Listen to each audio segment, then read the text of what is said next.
Giants Stadium. It's the divisional playoff in this matchup between the Philadelphia Eagles and the New York Giants. And now welcome to the broadcast booth, everybody. I am Joe Buck, Troy Aikman, Pam Oliver, Chris Myers, all coming up. Well, it's the third time that these two teams will meet this season. So far, the road team has won each of the first two games. And what's on the line? A chance to go to the NFC Championship game and a date with the Arizona Cardinals. And I welcome in Troy Aikman, my partner. And really for Philadelphia, Troy, they just want more of the same. They want to do what they've done on offense, control the football, and ride that defense, which they've done the last couple of weeks. Defense has been outstanding all season long. They've been spectacular here over the last month, and they're going to have to play well again. But I think when you look at the Philadelphia Eagles, especially offensively, I mean, when they have really played well and have won big, it's been because they've been able to get Brian Westbrook involved. Think back to the last time these two teams met. Brian Westbrook had over 200 yards of total offense, and that's not just running the football. A big part of what he does is catching it as well. Do the Giants have an answer for that? Let's talk about the Giants and their running attack. In the two games, first game they ran all over the Eagles, won the ball game. Second game they were pretty much shut down. Is it that easy to just say it depends on how Brandon Jacobs and Derek Ward run it? Yeah, I don't think that it is. And we all know that the Giants love to run the football. They've been great at it all season long. They haven't had to rely on Eli Manning to win a lot of football games for him. But I think that because of the way that the Eagles have played defensively and stopping the run really all year long, I just see this as being a game to where Eli Manning and more importantly, these wide receivers are going to have to play big. Think it'll be a good game? Maybe. Should be fun. It's the Eagles, it's the Giants. Philly's ready. New York's ready. We'll come back and have the kickoff on the other side of the break.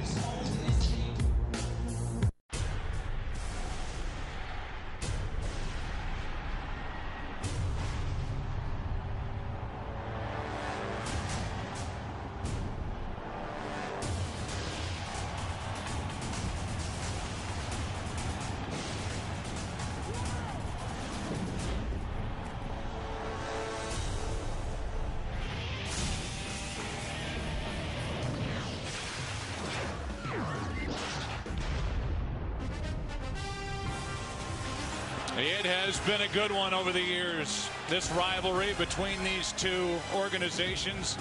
The Philadelphia Eagles, the number 6 seed, taking on the New York Giants, the NFC's number 1 seed. We go down to the field for last-second updates and check in with our Fox Field reporters. Pam Oliver's first up. Pam. Well, Joe, Justin Tuck made a pretty frank admission to me. He said he had some worries going into this game. He wasn't wild about the idle time. He wondered how it's going to affect the Giants' overall rhythm. He also says we got to respect the fact that Philly's coming into this game hot, so we had better start fast. Brandon Jacobs on the other hand, he had a whole different perspective. He says we ain't worried about them. They had better be worried about us. Now let's go over to Chris Myers. Well, Pam, Donovan McNabb doing all he can to keep his hands warm. He said for a road game he feels comfortable and to handle the unpredictable winds. He has experience here throwing the ball low with extra velocity. He didn't talk about how the Giants didn't sack him in 2 games this year, but he did say, if I have to use my legs and run more in this game, I will. You have to pull out all the tricks. And because of the exposure to the sun on the Giants sideline, which is by design, some of the snow on the ice has not melted near the Eagle bench. It's a little slippery over here. I guess, Joe, what I'm saying is despite the temperature reading, it's colder on the Eagle sideline. Thank you, Chris. Thank you, Pam. Hence the hat for Chris. He looks like he's in prison break. So it'll be chilly down there on the sidelines. 30 degrees with the wind whipping around.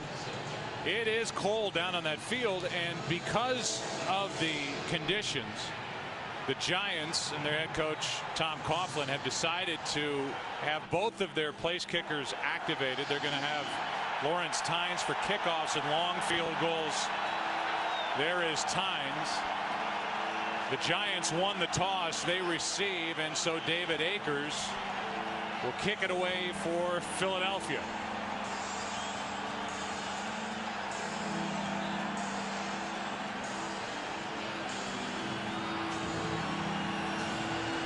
Ahmad Bradshaw, the deep man for the Giants.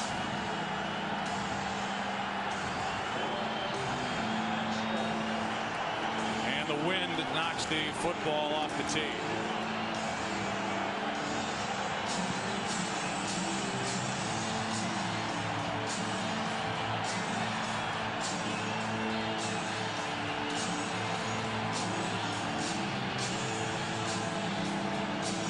Career high 17 touchbacks this season for David Akers, kicking with the wind.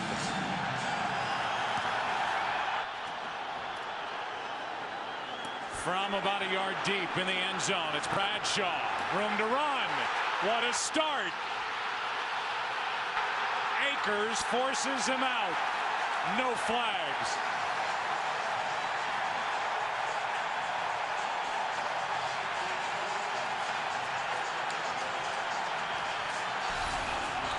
And what did Tom Coughlin tell us just the other day? Field position was going to be real key in this game. You take the opening kickoff, Ahmad Bradshaw starts up the middle, and a great job by the wedge of giving him some clean lanes to run in. David Akers is able to get over there and make the tackle, saving a touchdown. Season-long 65-yard kick return for Ahmad Bradshaw, and the Giants start at the Philadelphia 35.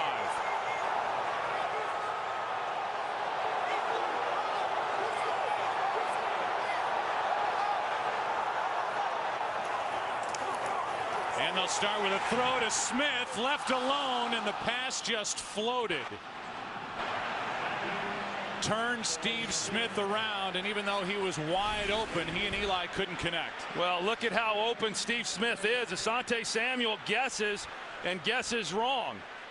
Doesn't get any kind of jam on him whatsoever, and you can see right there, going into the wind, the Giants are right now. You've got to really be able to drive it as the quarterback. If that thing starts wobbling on you, coming off your hand, you've got no chance. Working right into the wind down to this end of the field at 2nd and 10.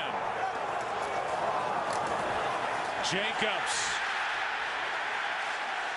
picks up 7. Quentin Michael on the tackle, and we look at this Giants offense before a 3rd and 3. And as you look at the backs and receivers, big year for Jacobs, his counterpart Derek Ward, because of the outstanding work by this offensive line. And Chris Snead just found out he was named as an All-Pro. And rightfully so. And you know, we talk about their running game and these backs and the year that Brandon Jacobs has had. A big part of it, yes, the offensive line, but they've stayed healthy. None of the offensive linemen miss any start this year. Out of the shotgun, the pass is underneath the Ward, and he tries to lunge for a first down, and he is way short of it. Crowd doesn't like the spot. Asante Samuel made the play, a gain of only 1, and it's 4th down. A pretty good job there by Asante Samuel coming up and trying to make a play on him. Hard to get a look right there as to where he's out of bounds. You see him trying to stretch. A good effort there by Derek Ward. And based on where they're at right here, you'd say, well, why not go for the field goal? As we discussed, they are right into the teeth of this win. It's 4th down and 2. They run it with Jacobs, and the big back has a first down. A career high 1,089 yards rushing for Brandon Jacobs. Derek Ward with 1,025, and that combo, the 4th running back tandem to each top over 1,000 yards in a single season. Yeah, that's quite a tandem. And normally when you've got 2 backs like that, you've got one guy who's the power runner, you've got another guy who's the real speed guy and home run threat. Each one of these guys, and then also Ahmad Bradshaw, can go the distance from anywhere on the field.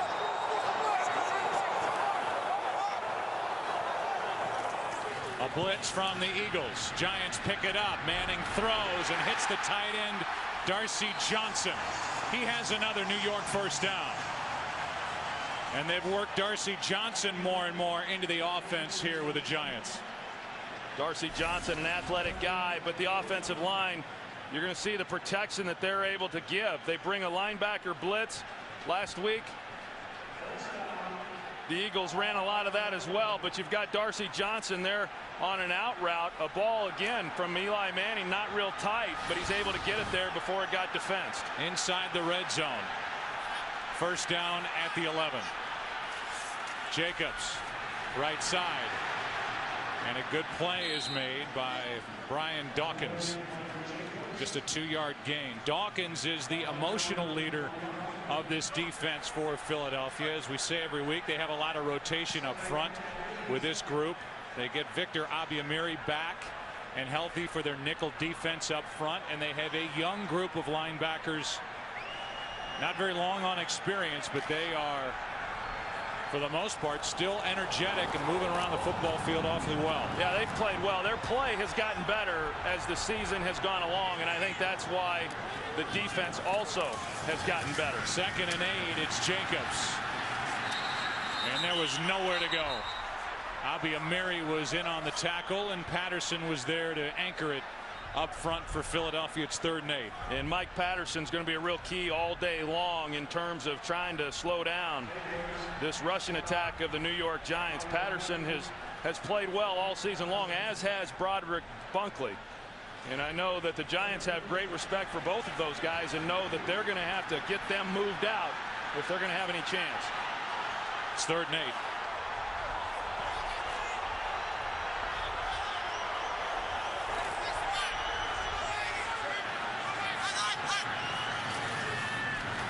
Looking left all the way. That's Ward out of the backfield, and that's Bradley, the middle linebacker, making a solid tackle, a gain of 5.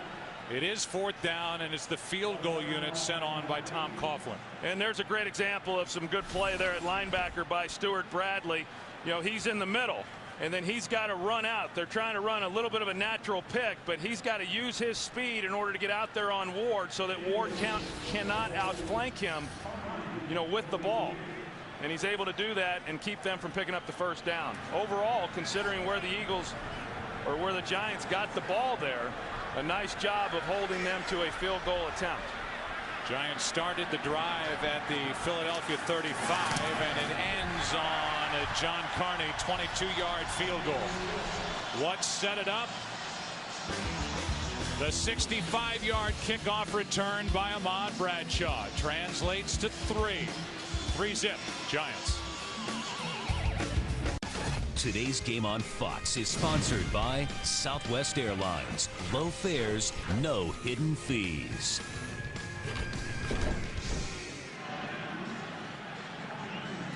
True to form for the Giants, Lawrence Tynes will kick it into the wind.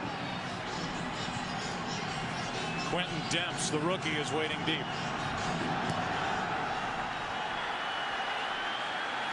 From the 15. Demps hung on to the football, got away from Chase Blackburn, and turns in a 19-yard return. David Akers, boom, made that tackle on the kick return by Bradshaw. Might have been a little shaken up. Phillies ball down 3.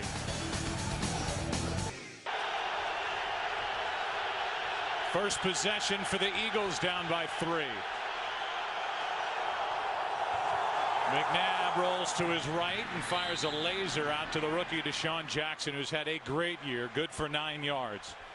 He will be featured in the backs and receivers section as we show you the lineups. The offensive group for Philadelphia, Jackson with an Eagles rookie record of 912 receiving yards on the year. And this offensive line, they are, let's say, experienced out at offensive tackle, and John Runyon's playing with a bad knee. Yes, he is, and it's amazing that he's been able to play through it. He's pretty banged up, as a lot of these players are at this time of the year. They gave Deshaun Jackson 10 instead of 9, and now Westbrook is bottled up back at the 40, a loss of 3. Terrell Thomas, a rookie, made the play. And we look at the defense, the 5th ranked defense across the NFL during the regular season. They are banged up front, Troy, with Justin Tuck playing with a bad right knee, and Fred Robbins a shoulder, and he's had hand issues most of the season. Yeah, it surprised me to hear Pam Oliver report that Justin Tuck would have preferred not to have the bye week. You'd think the one player who benefited from that the most would have been Justin Tuck. 2nd down and 13.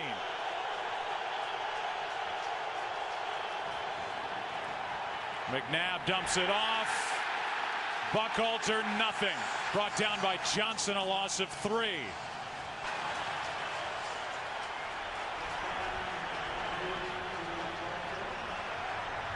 Osi Umenyiora is back on the sideline with his teammates.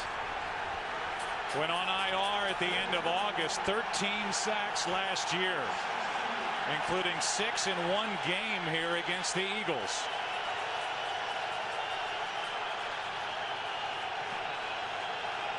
3rd down and 16.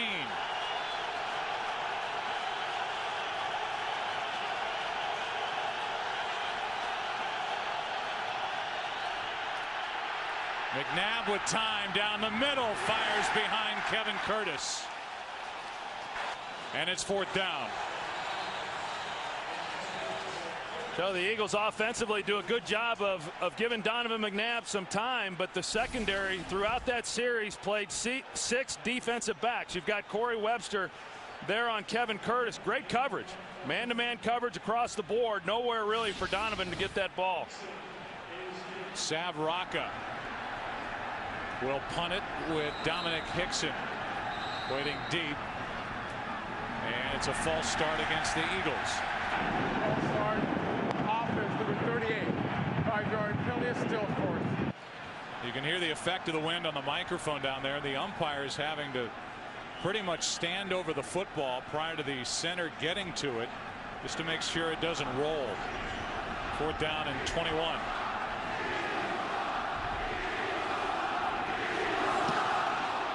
Rocca just got it away. Hickson, penalty flag is down. Now another comes in, and Hickson won't go down. He crosses the 40, but there are 2 flags on the play. An 18-yard punt return, but it doesn't look like it'll stand.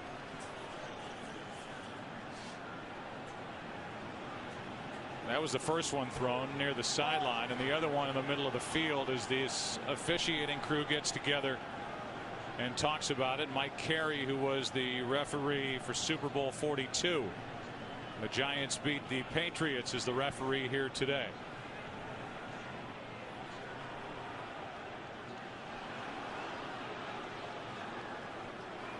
So both fouls are against New York. It's got to be pretty upsetting to Tom Coughlin because they were going to have pretty good field position had they not have had the penalties, and also knowing that they failed to capitalize on their first possession and had to settle for the 3 points. 2 fouls during the kick, both by the receiving team. Illegal block in the back. Number 57 is declined. And unnecessary roughness. Number 21 hitting a receiver out of bounds. Half distance to the goal. 1st down. So they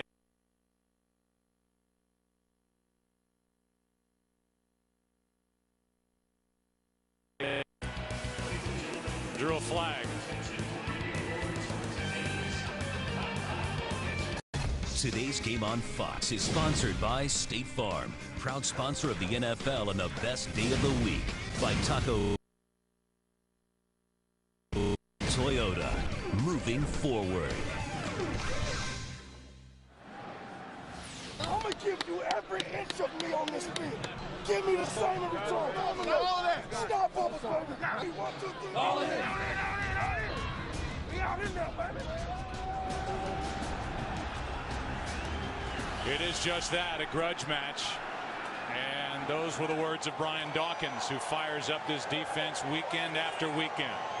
Basically a 29-yard penalty as the Giants start at their own 13, and this one's picked off by who else? Asante Samuel. Samuel is down inside the 5, very near the 1. He had one return for a touchdown last week. That is his 7th career postseason interception, and he sets up 1st and goal at the 2. You know, good idea by New York. They're going to come out on the bootleg, but they don't fool the Philadelphia Eagles. They hold containment. They don't let Eli out on the edge, and that's just a throw that got away from Eli. You know, he had a chance. He had a chance, but because of pressure, he released it, and it was a high throw. Eli Manning had to make the tackle. Asante Samuel now has 1 interception, at least 1 in 7 of the last 10 postseason games he's participated in. Sets up 1st and goal from the 2. Handoff is to Westbrook. Gets nothing. You and I, Troy, were talking during the commercial break. We found it both of us did, found it surprising that even though the Giants won the coin toss, they didn't defer they took the football. They didn't want to play the wind game. We talked to Tom Coughlin about that on Friday, and he said it's always something I toy with, I don't do. They're playing this first quarter into the wind, and it's bitten them a little bit here so far. Yeah, it's something he said he would consider, but yet he had never deferred. He had always taken the ball when the Giants had won the coin toss. I think you just go back to what you're comfortable with, and he's comfortable taking the ball. Penalty flag on the play as McNabb, with the pressure starting to get to him, throws it out of the back of the end zone in the direction of Kevin Curtis. And we'll get the call from Mike Carey. Holding, defense number 22. Pass the distance to the goal, automatic. First down. Well, it's not 22. I can say with certainty, and Tom Coughlin knows that there's nobody that wears number 22 on his defense. This could be it, right in the slot with Michael Johnson. Yep, might be. Yeah, well, that would draw a flag, because you cannot go to the headgear as a defensive back on a receiver. So back to first and goal, back to Westbrook trying to leap in, and he did not get to the goal line. Danny Clark was the first one to meet him in the air. A gain of 1 at second and goal. I tell you, this is an area of the field for Philadelphia where they have struggled, throughout this season, trying to run the football in from down around this area, from the 1-yard line, 2-yard line, 3-yard line, and I wouldn't be surprised. In fact, I would expect to see some play action here. It cost them the game at Chicago. They didn't have Westbrook active in that game. They were 0 for 1 in the red zone last week at Minnesota. McNabb keeps it, tries to break the plane. Touchdown, Philadelphia. The dangerous move of exposing the football as he lunged toward the goal line, and according to this officiating crew, he broke the plane, and the Eagles take the lead. Yeah, you always worry about that. You see clearly the ball got across the goal line, and it was a touchdown, but you always worry when you stick the ball out like that someone will knock it out prior to the ball crossing the goal line. But a good job by Donovan McNabb of getting that one in. So Eli Manning throws the interception, and the Eagles turn it into 7 quick points. Manning, who threw only 10 picks and turned it over just 12 times all season, threw the interception to Asante Samuel. Dawkins is pumped. Eagles lead by 4. Asante Samuel with his 7th career postseason interception. Rodney Harrison is now tied with his 7 for the most among active players. And Asante, and the money that they gave him, a 6-year deal with $20 million guaranteed to come to the NFC, come to the Eagles from the New England Patriots, where he's played in 3 Super Bowls, won 2 rings. That has paid off this postseason. And his interception turns into 7 points and a lead for the Eagles as Akers kicks it away. And Ahmad Bradshaw from deep within his own end zone takes it out. Gets to the 20, and that's about it. So if we came on the air talking about this Philadelphia defense, and for Philadelphia wanting to do more of what they've done the last 2 weeks, that's exactly what happened as they get the turnover and turn it into 7 quick points. Yeah, I mean, that up to this point, clearly the difference, and all you got to think back to is yesterday's ball games and how significant turnovers are. And so when you look at playoff type games, who makes the fewest mistakes, and at the end, yeah, the turnovers, who wins those battles. But as I often say, turnovers occur in the context of trying to win a football game, and that's what Eli and the rest of these guys are trying to do. So starting at their own 20 now, 3rd possession for the Giants, and met in the backfield is Derek Ward. Quentin Michael, first one there, no gain.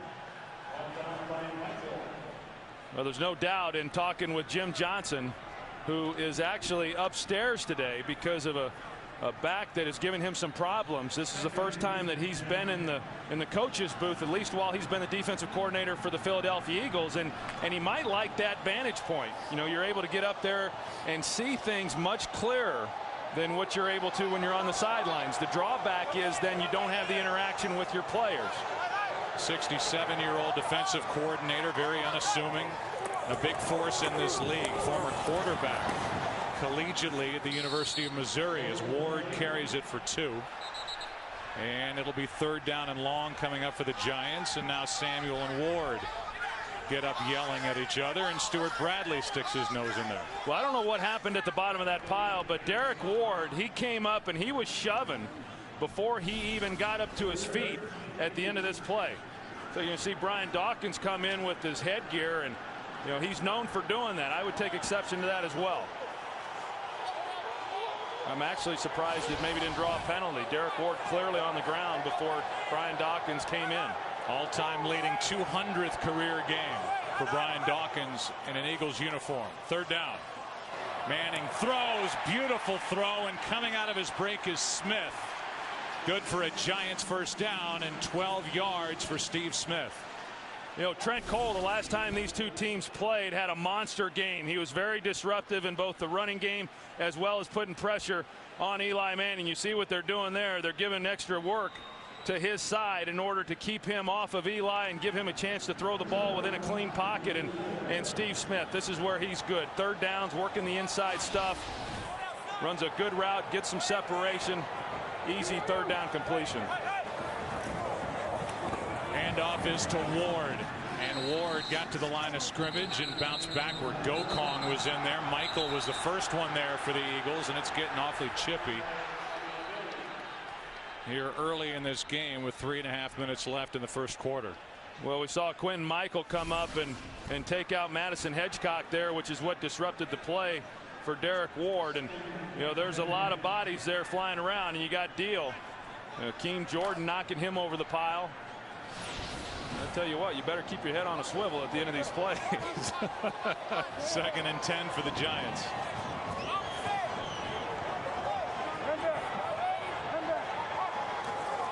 Blitz from the Eagles. Ward over the left side. Not much. Picks up a yard. It's 3rd and long again with Bunkley making the play.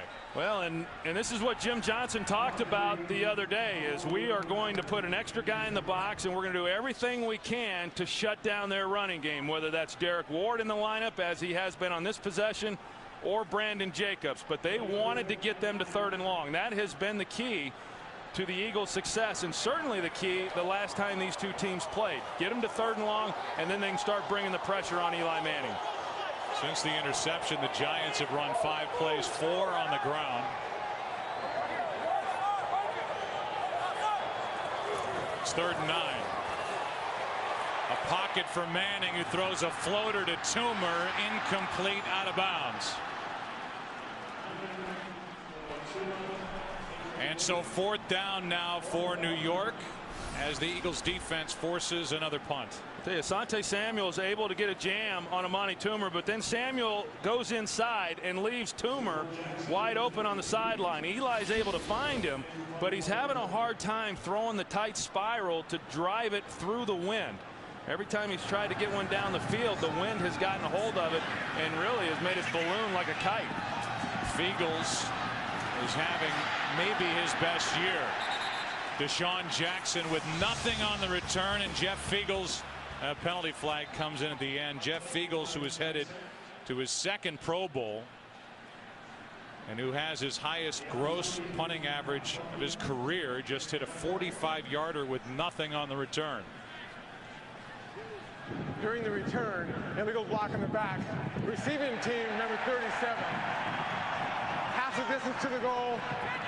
1st down. And that's Considine. Not much, but a penalty, and that will move the Eagles closer to their own end zone. The last Eagles drive started 88 yards closer to the Giants' end zone. This one starts at their own 10. And good play by Michael Johnson off the edge, brings down Westbrook, a loss of 1. Westbrook here on the 7th of December, a career high 33 carries, 133 yards. Total yardage was over 200 for the game. A game that the Eagles in the end really needed to win. They got the victory 20-14 here in that first weekend of December. 2nd and 11.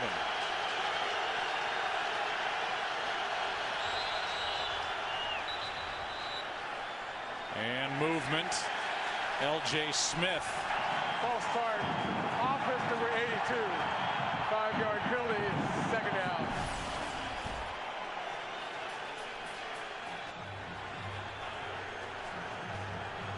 And a flinch. Moves it back inside the 5.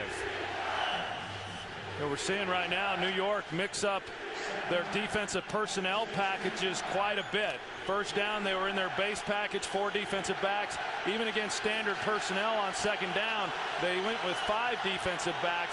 So they're giving some different looks to this Eagles offense.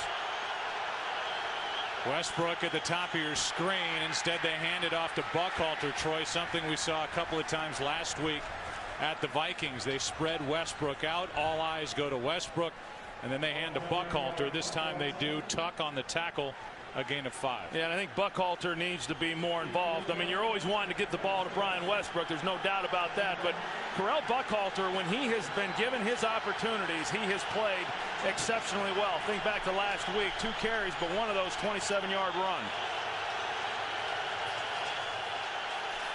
3rd down and 10.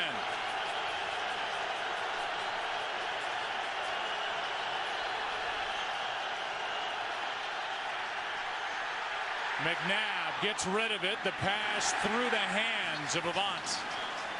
And with 12 seconds left in the first quarter, Philadelphia about to punt it back to the Giants.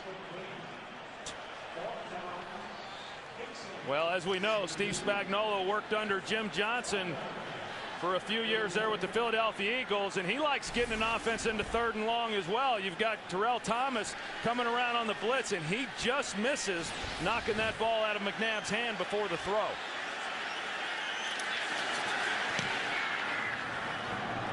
Rocket hits a line drive. Hickson on the return. Wow, what a hit by Considine. And a penalty flag, actually 2, fly in at the end of that play. Sean Considine is on the top of the special teams chart that the Eagles have in their locker room for the work he does on special teams, the dethroned starter at strong safety. And he has had an impact on special teams. During the return, illegal block in the back. Receiving team number 25. 10-yard penalty. 1st down. So with 3 seconds left, the penalty on R.W. McQuarters.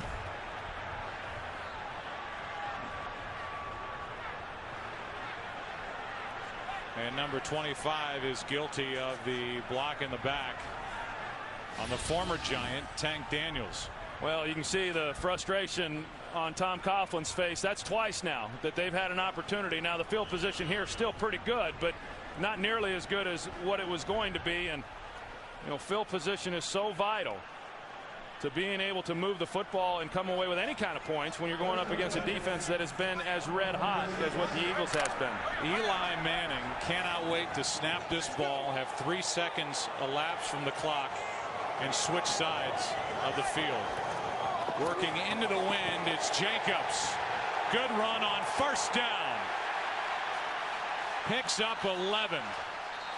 And for the Giants, a solid end to the first quarter. We are done with 1. The road team, Philly, up by 4.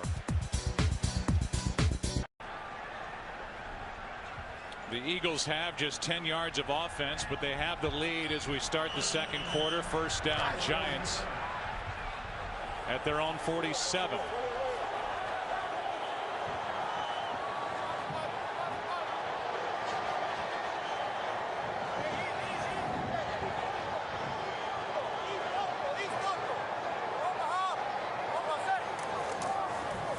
Jacobs tries the right side, a little cutback, picks up 2. That's a penalty flag, and that's Tom Coughlin, head coach's reaction to the penalty flag. One's yellow and one is facially red. Yeah, there's never any confusion as to how Tom feels about anything. And just knowing, one, he just doesn't like penalties, but knowing how important, I've talked a little bit about it already here in this first quarter, how important field position is. And when you shoot yourselves in the foot and you give that up, that's frustrating. Toss to Jacobs running left. Gokong made the play. And Jacobs picks up 1. So a 3rd and long coming up. And for Philadelphia's defense, I know that was a 2nd down play, but what they were good at this year, they were number 1 in the NFC in what they allowed the opposing offense to do on 1st down. Only 4.1 yards on 1st down on average. And so eventually that translates into 3rd and longs. And that's when this Philadelphia defense comes at you. Yeah, and then that translates into being 2nd best in the National Football League, stopping teams on 3rd down. And then that means that your offense gets the ball back. A blitz. Manning slides, throws. Smith out of his reach.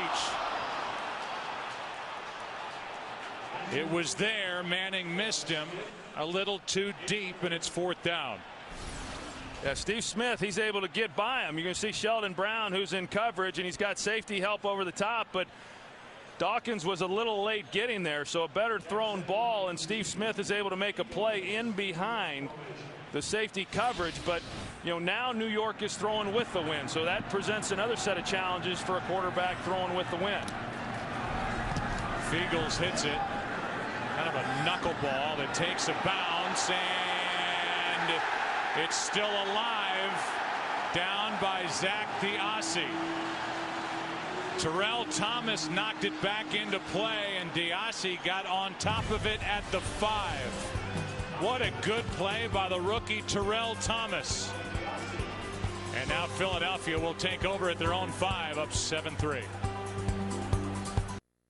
Today's game on Fox is sponsored by Nissan, who invites you to shift the way you move. By McDonald's, I'm loving it. And by Autotrader.com. You'll find the car you want at the price you want at Autotrader.com.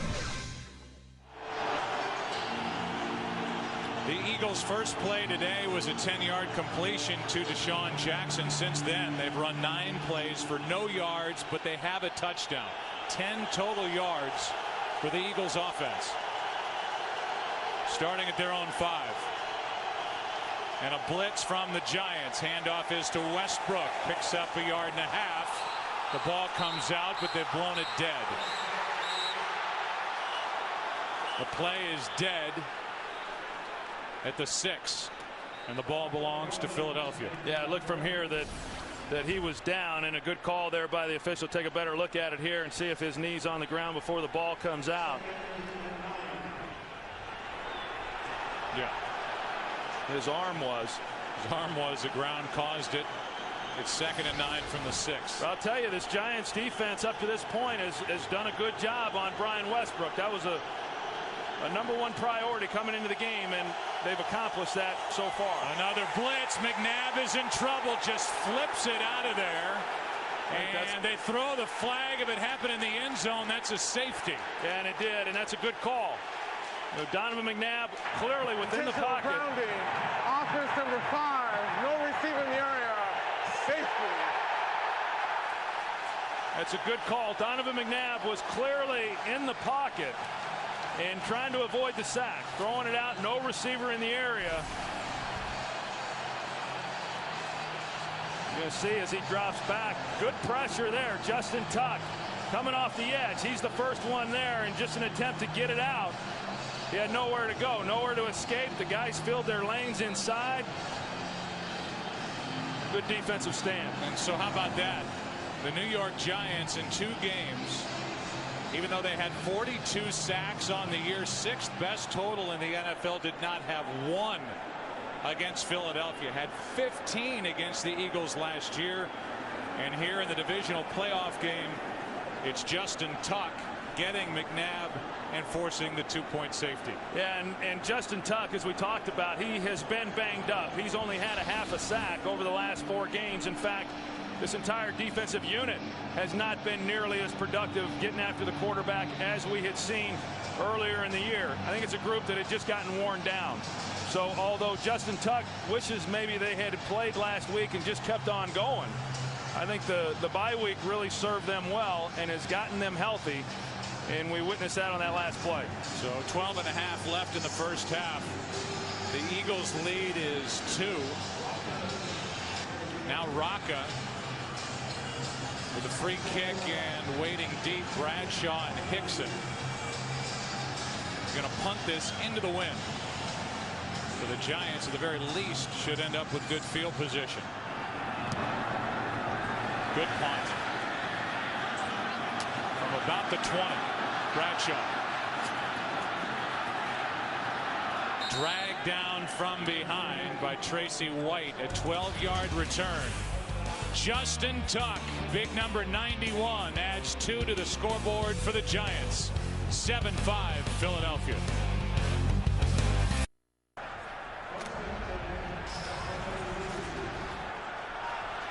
Watch Antonio Pierce on the sideline talking to the line judge about the center. Jamal Jackson of the Eagles jerking his head prior to the snap. Derek Ward picks up 4. Going back over the tape, watch number 67, Jamal Jackson.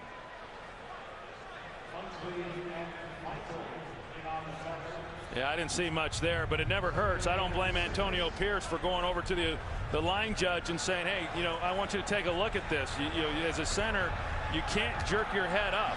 They would throw a flag on that. I don't think Jamal Jackson did anything wrong from what we just saw, but you know, why not at least plant the seed if you're Antonio Pierce? 2nd and 6.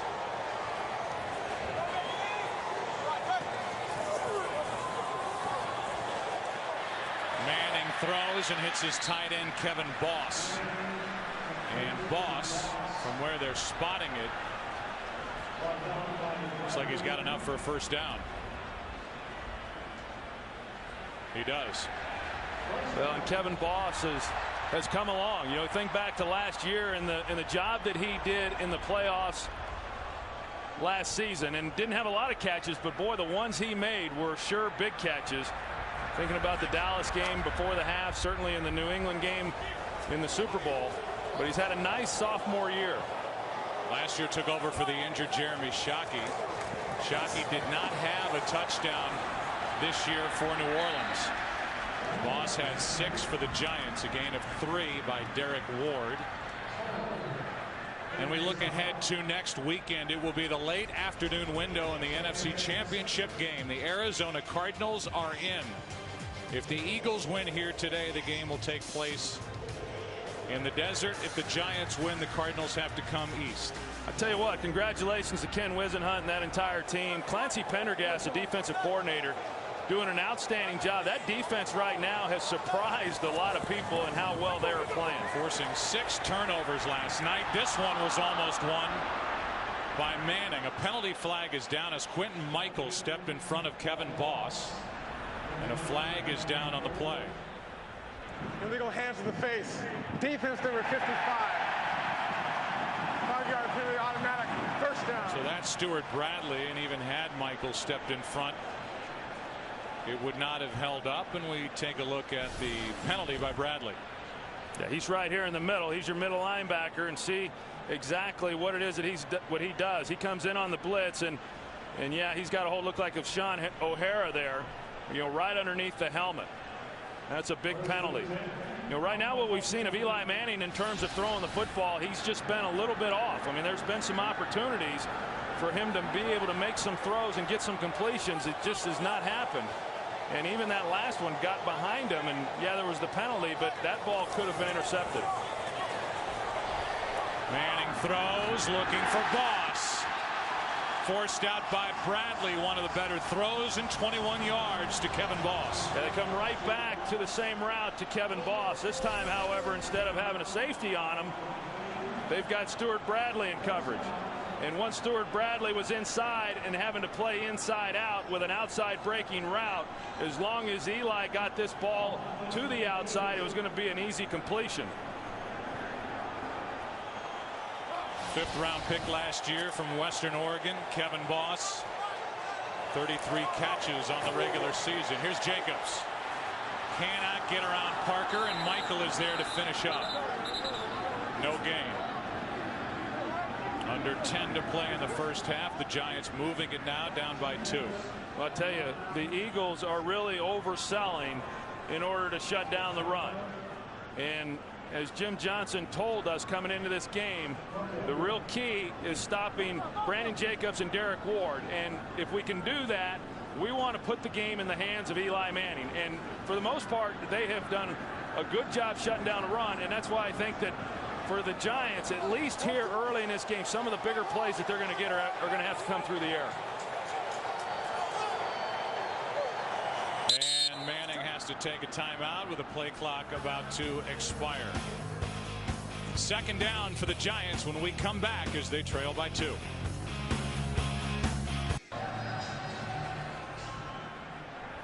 Giants had to use a timeout. 2nd down and 10 with 9:07 left. Inside field goal range as they trail by 2.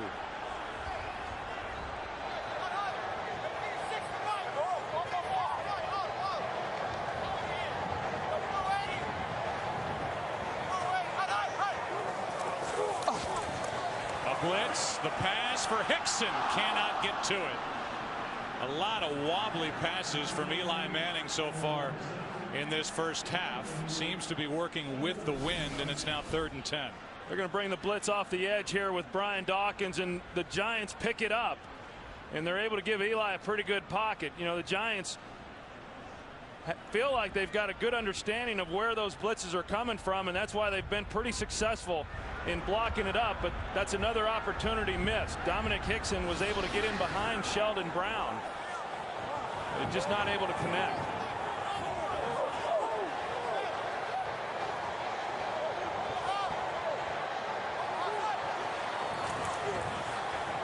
Pressure on Manning, who drops it off in the direction of Boss, and just happy to get rid of it.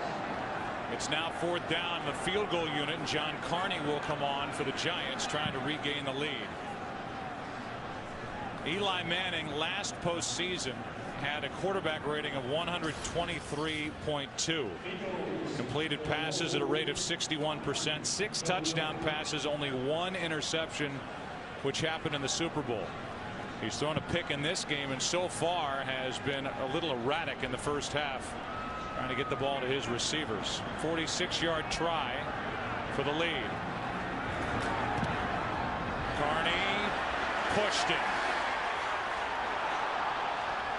He missed his last field goal try in the regular season at the Vikings, and he pushes this one wide to the right. And so the Eagles still lead by 2. 7-5 Philadelphia.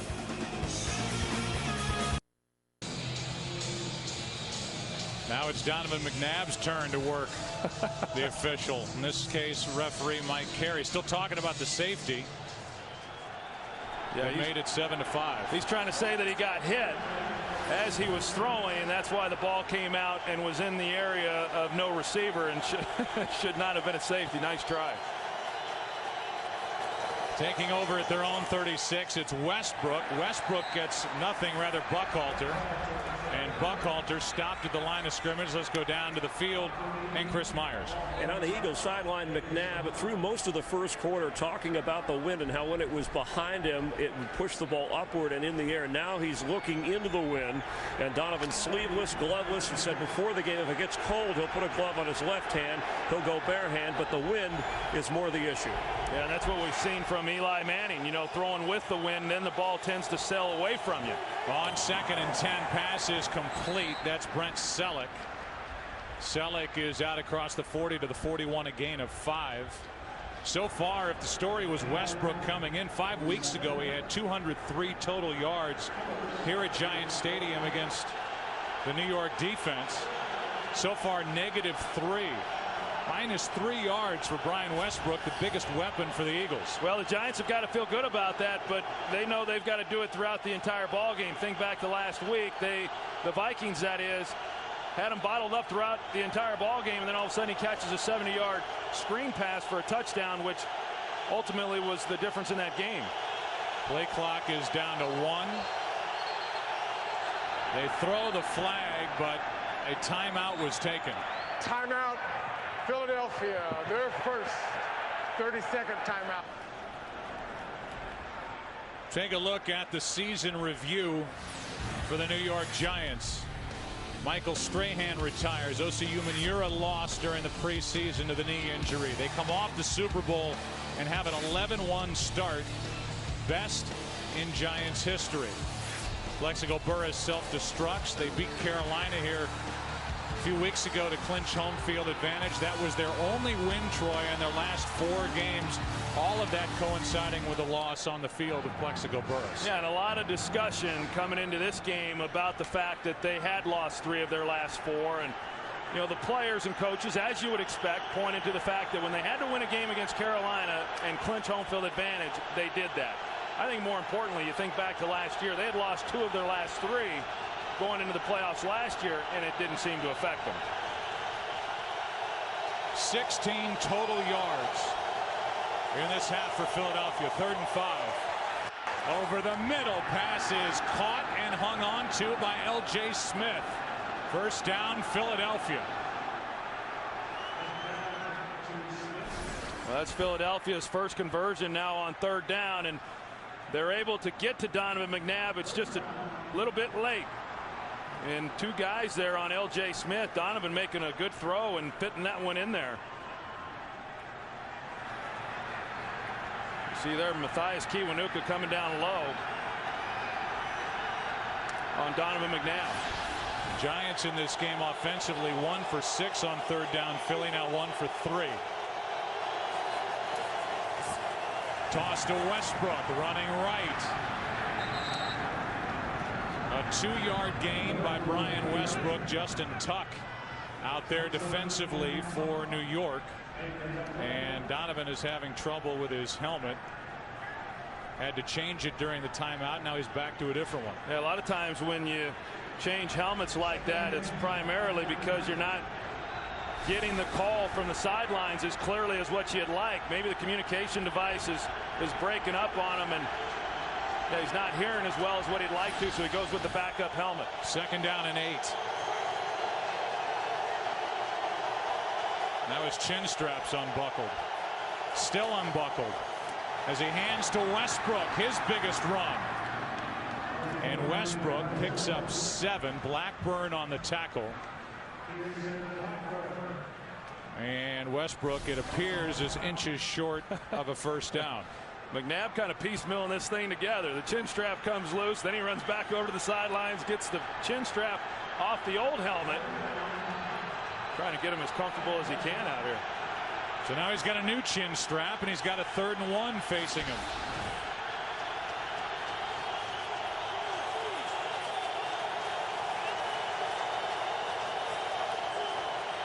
That's Buckhalter.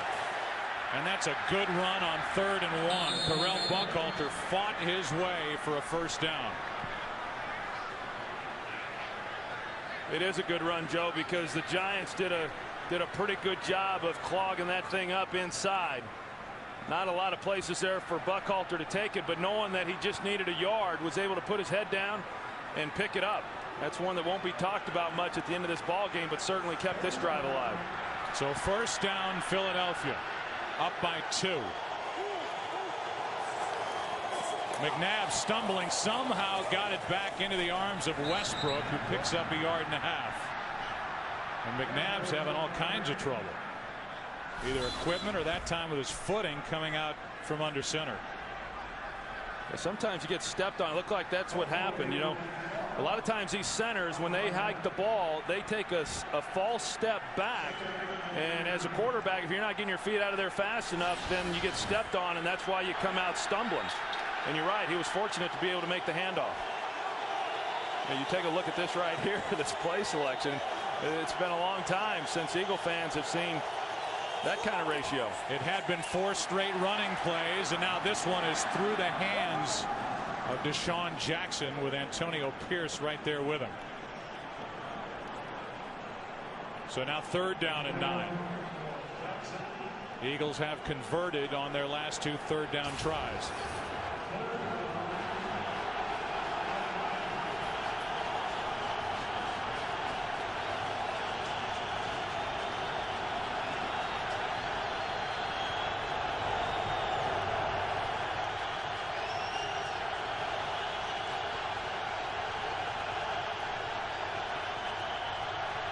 A blitz. Thomas came unblocked. The pass picked off by Dockery.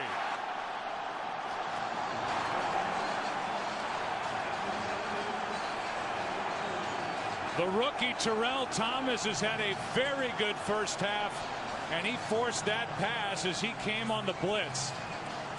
He sure has, and he's been very disruptive in the backfield. They've used him a lot now off the edge, and he's the guy who gets in Donovan's face and forces the throw a little earlier than what Donovan would have liked. Deshaun Jackson, you know, they're on an opportunity to get by Dockery, but we talked about it, going in that direction that the Eagles are headed in right now, right into the teeth of the wind, and it's very difficult then, especially under duress, to try to get that ball as far as you need it to try to get the completion.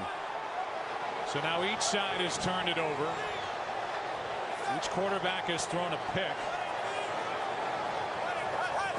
Each side has 2 timeouts left in this first half. Jacobs brought down by Sheldon Brown at the 44.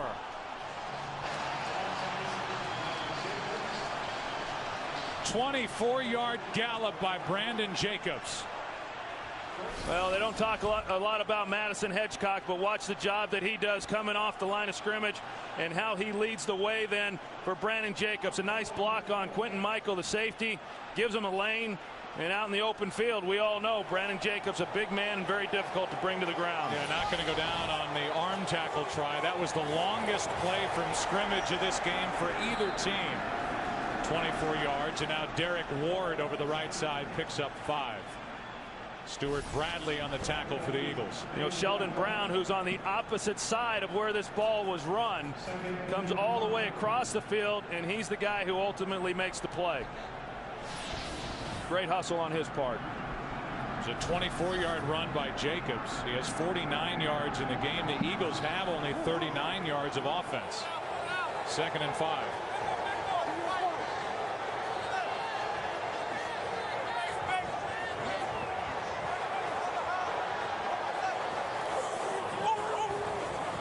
Plenty of time. Manning steps up and hits Boss down to the 26.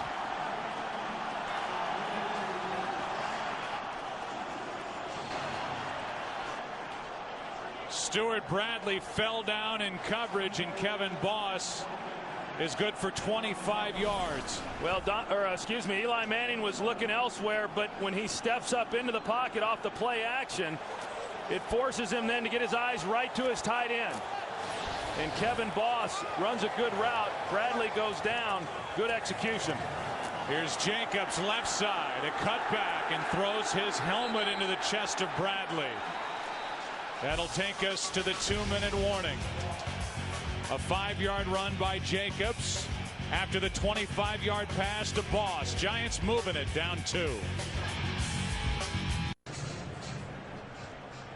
During the break, the officials got together, met as they're doing right now, and they took that 5-yard carry by Brandon Jacobs off the clock because they said the clock hit 2 minutes prior to the snap. I would say it's almost simultaneous and maybe just a hair before 2 minutes were left. And instead of 2nd and 5, I mean, it happens almost bang bang. Tom Coughlin, you could see him say that you can't do that now. They're taking the yardage away. They're putting 2 minutes exactly on the clock.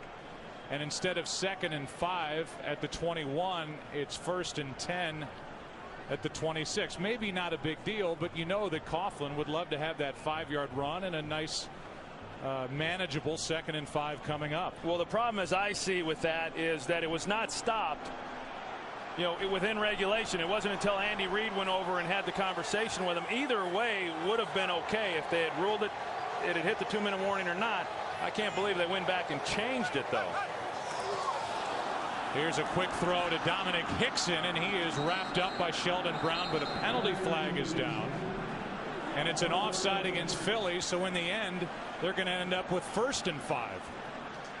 Offside defense, number 75. 5-yard penalty, 1st and 5. It's Jaquay Parker, and in the end, the Giants benefit from all that because they get an extra down. And instead of 2nd and 5 from the same spot, it's 1st and 5. Andy was pretty proud of what he was able to get pulled off, but you're right. Now the Giants are in better shape than what they had been if they had been allowed to run that play. So 1st and 5 from the 21, down by 2.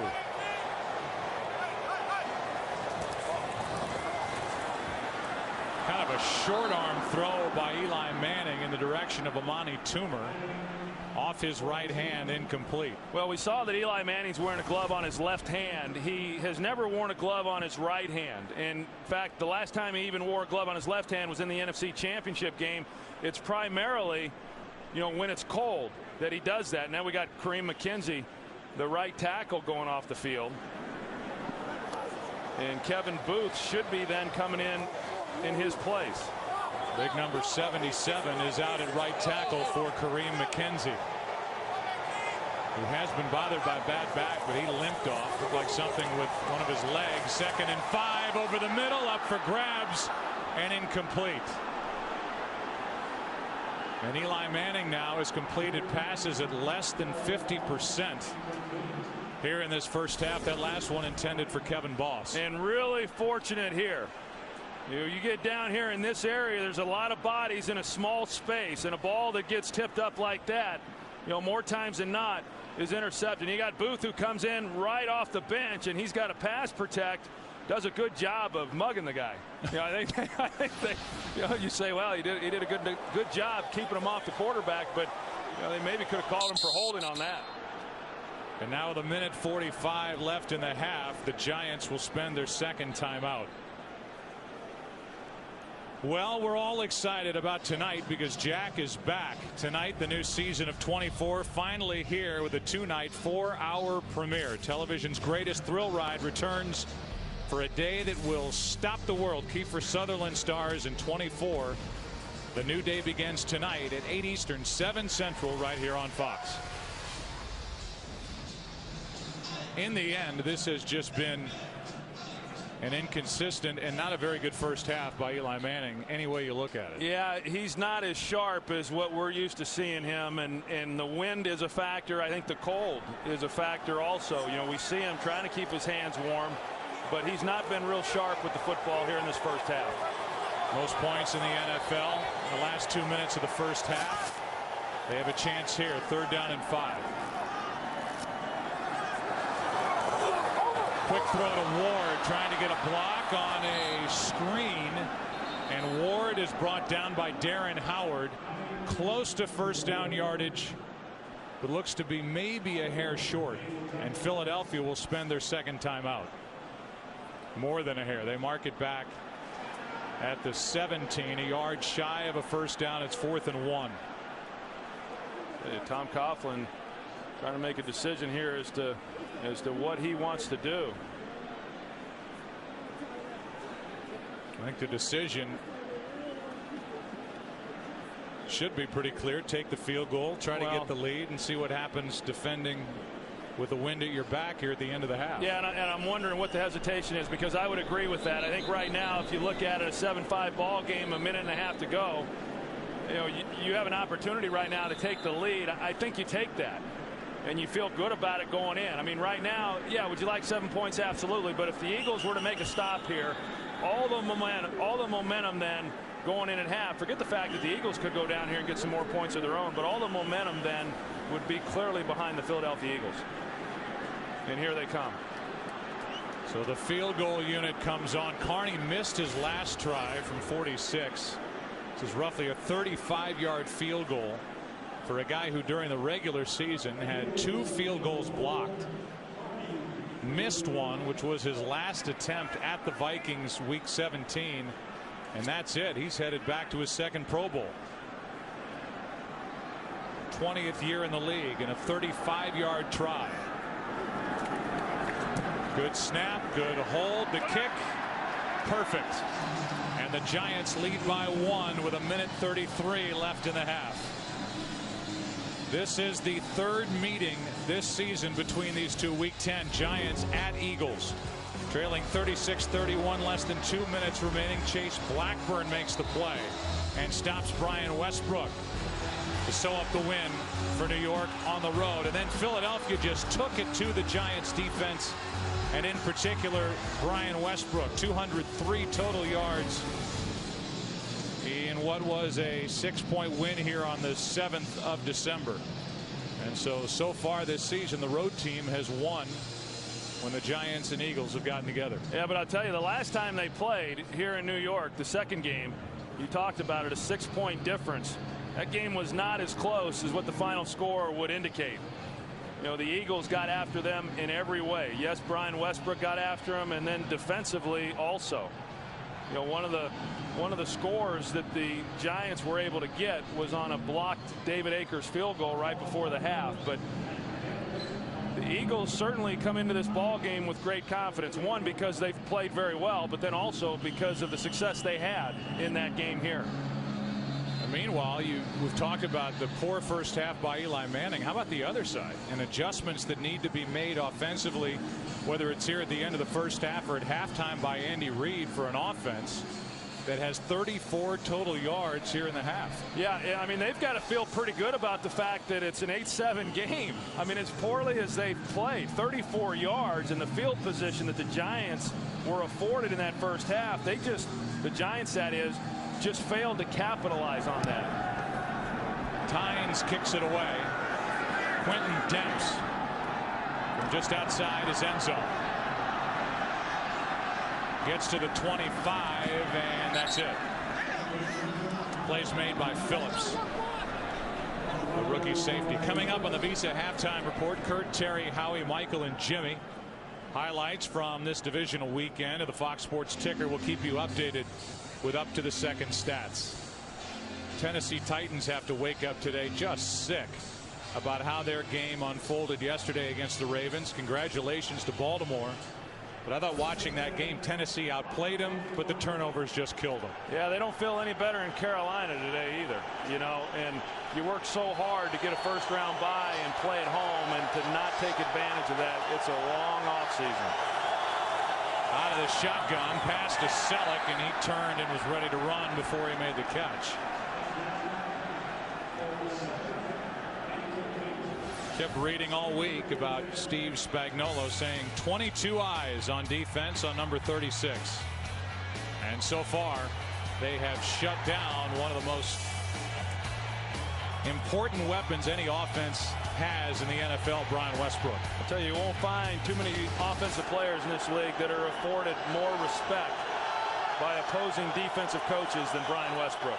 Westbrook does not have a catch in this game. Deshaun Jackson has one here to the sideline. It has a first down and out of bounds just short of the Philadelphia 39. I was going to say, you know, 22 eyes on Brian Westbrook. They might want to put a couple pair on Deshaun Jackson, because the first time these teams met, Deshaun Jackson had a pretty good game, and he's pretty explosive himself. You see him going across the field, but you know, you get so focused on Brian Westbrook, and as they should, they've got to be able to control him like they have.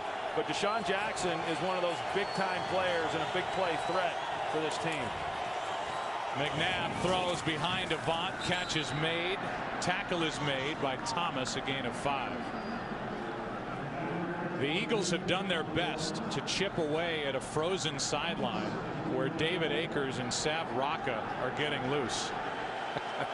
Akers has got a big leg and has not ever had a lot of success here at Giant Stadium, as Westbrook makes his first catch of the game and is out of bounds at the Giants 49. So on a frozen area of the sideline, Akers is getting loose, and in his career he's 11 for 22 overall, which includes 3 for 5 here against the Jets in this stadium. And I bet a number of those misses have come and going in this direction, because they're going to have to get a lot closer than they normally would to get in David Akers' range going into this win.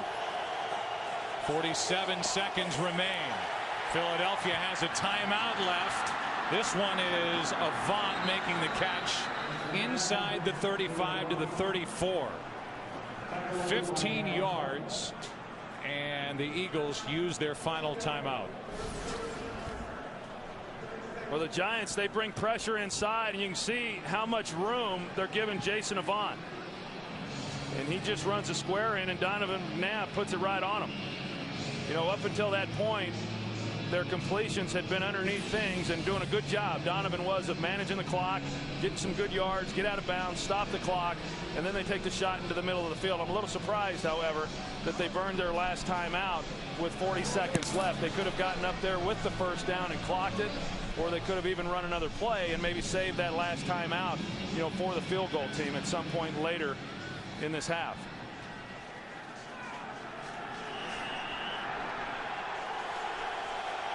First down at the Giant 34.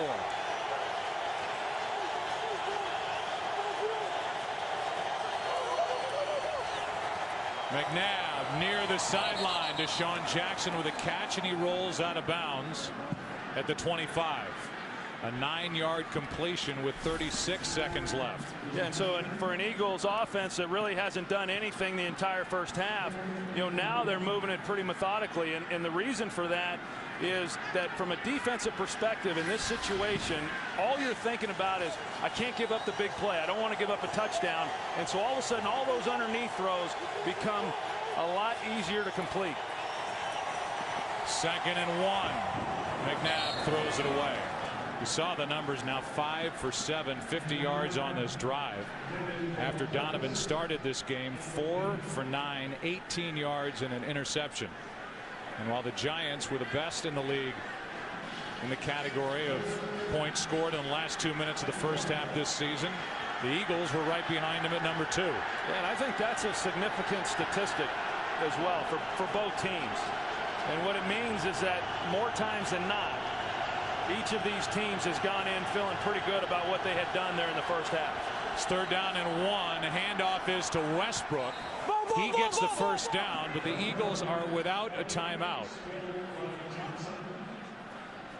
The offense near the line after that quick play, and McNabb stops the clock with 18 seconds left. Let's go down to the field and Chris Myers. Well, Joe, you were talking about Akers before. He was a little upset because he said he needed at least 5 yards of warm-up room on the side. And they brought a heater over prior to the game in the kicking net, but every time they would melt it, it seemed like it would freeze up again. He did say 40 yards. He felt comfortable enough from this end, considering the wind is in his face. Right now, they are at a 40-yard field goal try. So they're right there on that number, 2nd and 10.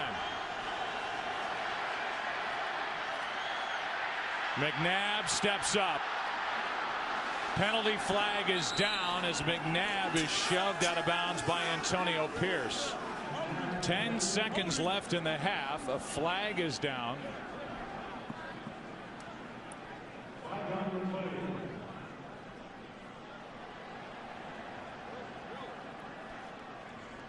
While the quarterback was in the pocket, illegal contact, defense number 58.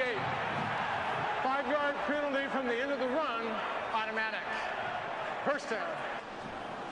So a 5-yard penalty from the end of the run. It's Antonio Pierce who is guilty of the violation. There he is. And that penalty will move the football down inside the 10. Donovan at the end of that run, he really let up. It looked to me like he could have gotten a lot more out of that. I know Donovan is not the runner today that he was, say, 5 years ago, but yet he's still dangerous, and you still got to be careful, and you've got to concern yourself playing man coverage and not accounting for him in the pocket. It's 1st and goal from the 7. The Eagles have to be careful here and take a shot into the end zone, which they do. Incomplete. Deshaun Jackson. Now 4 seconds left, and the Eagles can't play with this anymore as Jackson gets up limping, and Akers is onto the field to try and get the lead back for the Eagles. Yeah, it looked like Corey Webster got away with a little bit. You see Deshaun Jackson trying to come out of that break, and a couple grabs there by Corey Webster, who is really finally playing to the level that they had hoped that he would when they drafted him out of LSU a couple of years ago in the second round. This for a 2-point lead at the half, a 25-yard try from David Akers. It was now 5 for 5 this postseason for Philadelphia. 10-8 is the score as the Eagles took it down the field and answered the field goal by the Giants. It's a 2-point lead. The Eagles, the number 6 seed. The Giants, the number 1 seed. Bitter rivals from the NFC East. And a 2-point lead for the Eagles at the half. The Visa Halftime Report, sponsored by Visa. No matter how you prepare for game day, Visa is the way to go. Only one first-half touchdown in the game so far, but it was set up by the pick by Asante Samuel, and it's enough to help the Eagles have a lead on the road in this divisional playoff game, 10-8 over the top-seeded Giants here at halftime. Of course, the winner goes on to face the Arizona Cardinals in next week's NFC Championship game. Welcome to the Visa Halftime Report, everyone. Kurt Menefee along with Terry, Howie, Michael, and Jimmy. And in case you missed it, here's how we got here, TV. All right, Brian Westbrook, star. Eagles, Brandon Jacobs, star. New York Giants, let's get it going. Manning back, rolling right, pressure in his face. Interception by Asante Samuel. Samuel gets it down to the 2-yard line. Would lead to Donovan McNabb quarterback sneak. And it is 7-5. It is Eagles second quarter now. McNabb back, play action, steps up, avoids the sack, tries to get rid of the ball. Pressured, that is by Justin Tuck. McNabb then, as he tries to get rid of it, intentional grounding call. And when you do that, that's 2 points. Got a good ball game. I got a great ball game. 10-8, Philadelphia on top of the Giants at the half. And Michael, if you take a look at this first half, it's really been 2 good defenses until maybe that last drive there, where the Giants backed off a little bit against the Eagles. Yeah, they have to be kicking themselves. You're going in at halftime, you're down when you should be up. I never liked the 3-man rush, Howie. I don't know how you felt about it. Yeah. It bugs me because you have 3 guys on 5. You see how important it is to put pressure on the quarterback from the mistake that Eli had earlier with the pick. Guys are in his face. You have to do the same thing to Donovan. 13 years in a 3-man front. You think I hated it? I don't want to hear about the pain. Just show me the baby. Michael, if you're upset now, you're really going to get upset because Philadelphia lost the toss and kicked off to start the game. They're going to get the ball in the third quarter, and more importantly, they're going to get the win in the fourth quarter. The win has been a major factor in the game on both quarterbacks. Defensive backs have got to jump all underneath routes, got to crowd the receivers, something they didn't do in that last drive. They've got to jump on the underneath routes and crowd the wide receivers because of the wind. What you've seen real quickly is the wind. If the ball comes out of the quarterback's hand just a little bit off, you see that wind take a wobble and turn that thing into a helicopter. I mean, that really has an effect. I think the guy that handles it best, and you're right, Jimmy, the guy that I think is going to handle it best is going to be the guy for the Eagles because he snaps it off a little bit tighter than Eli does. And as Troy mentioned, it's not just throwing against the wind, it's making the adjustment throwing with the wind. That only impacts the quarterbacks, but in a low-scoring game like this, could impact the kicking game down the road. The Giants have been pounding it. This is the Giants. Body blow, body blow. Will Philadelphia be able to sustain through 4 quarters? Bloody blow. I heard of a body blow. I never got a bloody blow. but you're right. They need to keep pounding the ball. That's what they're doing. The game is close enough for the Giants to just pound it, and hopefully at the end they'll be ahead. All right. Keep in mind, weather might be a factor in the AFC matchup in the other playoff game coming up today. It's the Chargers and the Steelers. Our own Brian Baldinger had a chance to catch up with Jimmy's boy, Norv Turner, just moments ago. Thank you, Kurt. Coach, you were here 8 weeks ago, 11-10 loss. What can you take from that game that you can apply this week to this championship performance here today? Well, I guess the biggest thing, we've been in the weather. We've been on the field, so those things aren't new to us. The Steelers haven't changed. They're still first in the league in defense, and Ben finds a way to make plays, and they're one of the most talented teams we've played. Last week we saw a heroic and historic performance from Darren Sproles, and you kind of made light the fact that you threw him in the ice bucket after the game. I take it he's out of the ice bucket now. How big of a role can we expect from Darren here this afternoon? Well, he's got to play a big role. You know, we're going to give him the ball. We're going to throw him the ball. You know, we have some other guys that we can get involved, but we're at our best when we're running the football, and when we get the run going, then it sets up all the things we do in the play action pass. Norv, good luck today. Thank you. All right, Kurt, back to you. All right, thanks a lot there, Baldy. And, you know, Jimmy, when you take a look at this, I mean, according to Baldy, he tells us that don't look for LT to play at all in this game, which means Darren Sproles has an even bigger responsibility against the #1 defense in the league today. Yeah, pass protection, because, you know, he's got to be out on the routes. But pass protection is the key for both, you know, Pittsburgh and San Diego. In the first outing, Roethlisberger was sacked 4 times. Rivers had a terrible game because he was harassed by the pass rush. Pass protection, #1 key in this ball game. All right, that game coming up later on today. Second half of the Giants and Eagles with the trip to the NFC Championship game on the line comes your way right after this.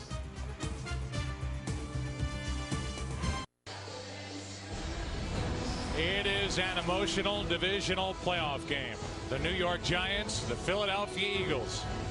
And only 2 points separate the teams at the half. The road team, the Philadelphia Eagles, up by a couple. Second half coming right up. Get the ball to start this second half.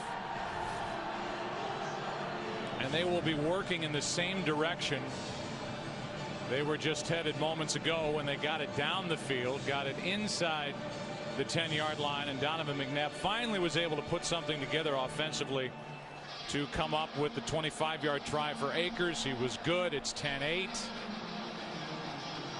Brian Westbrook has not been a factor to this point. Brandon Jacobs, who's been pumped up all week, continues that to start this second half, and these two clubs are battling for a date with the Arizona Cardinals next Sunday. Yeah, and I think I'd go with a little more Brandon Jacobs in the second half. I mean, you think back to the first game between these two teams. He ran the ball very well in that game. He ran it well the second game also, although he was unable to finish that game because of an injury. And in this first half, he's run the football well. I think I'd ride him until he just couldn't go. So the Eagles will play into the wind in this third quarter, and as Jimmy Johnson mentioned at half, play with it in the fourth quarter. That could definitely be a factor. Tynes kicking with it, hits it to Quentin Demps on the return.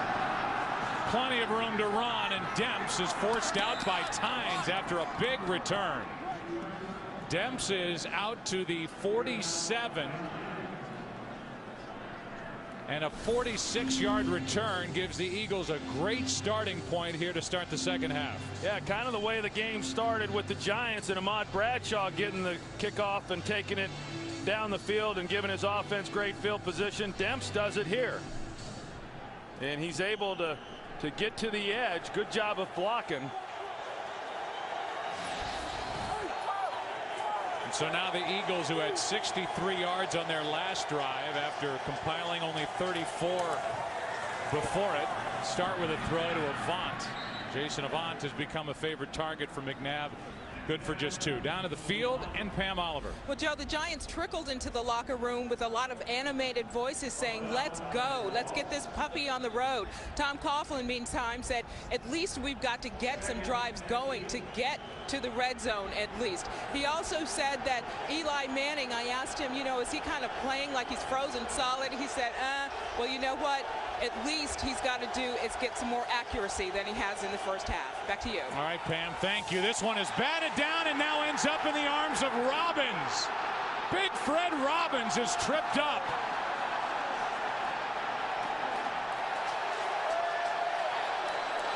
And only the arms of Kevin Curtis may have saved a touchdown on the return by Fred Robbins. Yeah, well, the Giants needed a play, and they're able to get the deflection there by Chase Blackburn and Fred Robbins.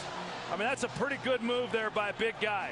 And someone who's been banged up here over the last month of the season, he's moving pretty good. Kevin Curtis is just able to get enough of him there at his feet to get him to the ground.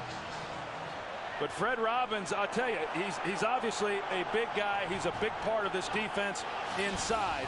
But he's one of the more athletic big men I've seen. Plus, he was just running with the wind. Maybe that was it.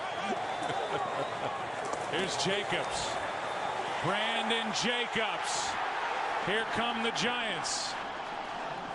10 yards and a first down for New York. You talked about Brandon Jacobs and how all week long he's been trying to pump up this team. He's excited about playing in the playoffs and what they're capable of doing. And right now they're kind of feeding off this crowd, and I think it's important. What they failed to do there in the first half was they failed to finish drives. And after that turnover, nice run there on first down by Jacobs. It's important for the Giants to finish a drive.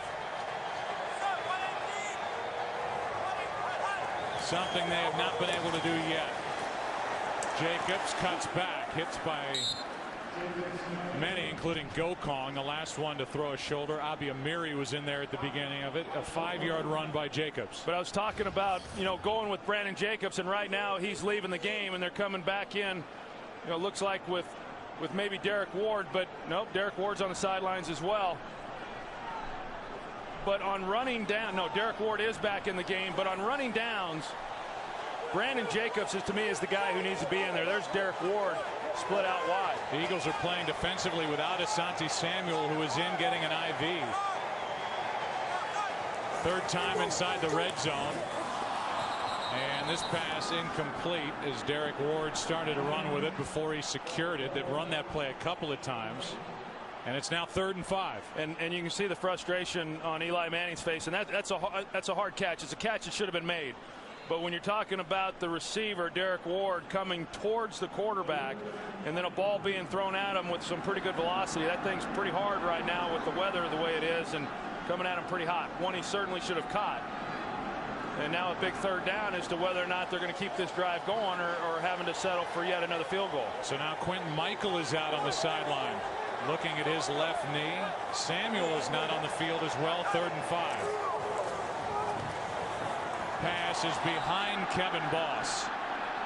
Well played defensively by Philadelphia, and Sean Considine, who took Quentin Michael's spot, is the one who broke it up. And now a 35-yard try, and Eli Manning has not had a good game to this point as that ball just went knuckling to Kevin Boss. Yeah, and that's as we've said, that's the problem. And a hard ball there for Boss to try to handle. Good job of defense by Considine.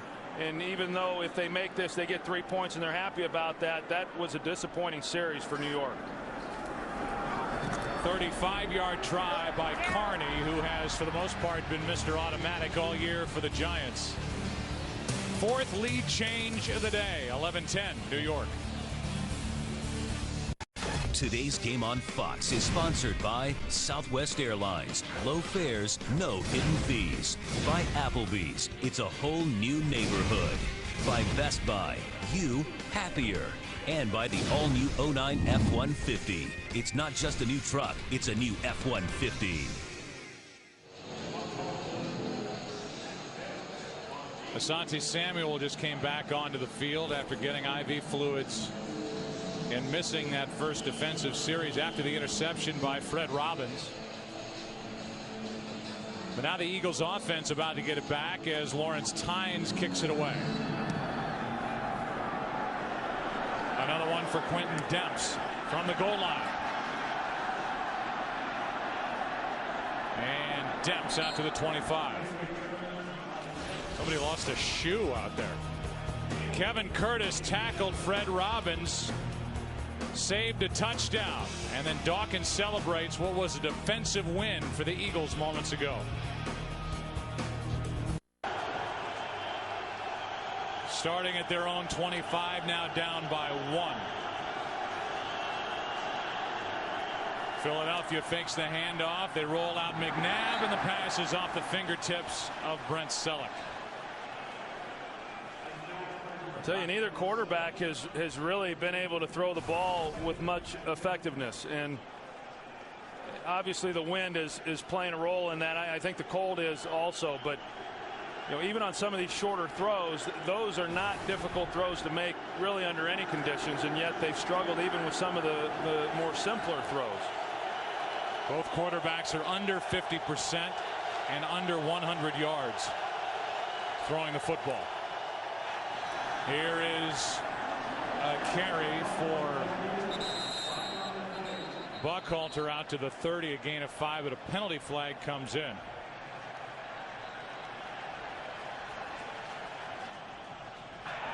Holding offense, number 79. 10-yard penalty is still second down. They get Todd Hermans, who Andy Reid will tell you has played the best out of anybody up front along his offensive line. Yeah, a guy who a year ago really struggled, was very disappointed in the way that he played, but he's come on this year and played very well. There he is at left guard, and you see the hold there that he got on Michael Johnson.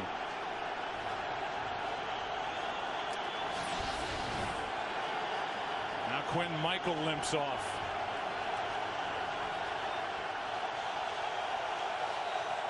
They fake the handoff, and that's behind and over the head of Brian Westbrook. McNabb ends up on his back. 3rd and 20 coming up. Here's Chris Myers. Well, Joe, just a halftime report. Deshaun Jackson, who went off limping, appears to be okay, but they're watching the situation. Asante Samuel will be okay and back in defensively. It's the knee for Quentin Michael. He's iffy. And at the half, Andy Reid said we have to do a better job protecting our quarterback, and then he rubbed his beard and walked away. Well, he's got a lot of it to rub. They didn't do a very good job protecting Donovan on that screen play. He took a pretty good hit. It's 3rd and 20. A blitz. Can't bring down McNabb, and the throw to a wide open Avant, who makes a move and has a huge Philadelphia first down. The Giants came so close, could not bring down McNabb, and Donovan did the rest. Those are some of the moves and stunts that Minnesota ran last week that gave this Eagles front some real problems. The Giants do it here, and they get pressure on Donovan, but he's able to buy just enough time to get it to Avant, who got lost in coverage. They're in man coverage on the backside, but nobody was with Avant. Matthias Kiwanuka just left with his arm hanging, his right arm. That was a 21-yard completion on 3rd and 20. Aired out, sideline. Penalty flag is down, and this pass is dropped by Curtis. Wide open, and the pass hit him right in the hands, and Curtis could not hang on. But a flag is down. Mike Carey has been busy. Illegal hands to the face. Defense number 31. 5-yard penalty, automatic. First down.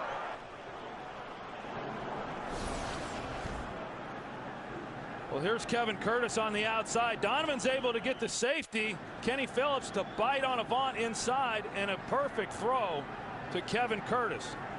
And normally he makes that. I mean, the ball just comes up and hits him in the helmet. And then on the other side, there's the penalty on Aaron Ross. I didn't see a whole lot there. Donovan was looking the other way. Typically, those aren't called.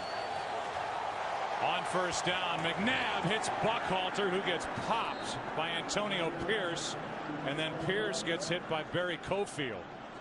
But just to go back for a moment to that 3rd and 20, that's what Donovan McNabb has always done.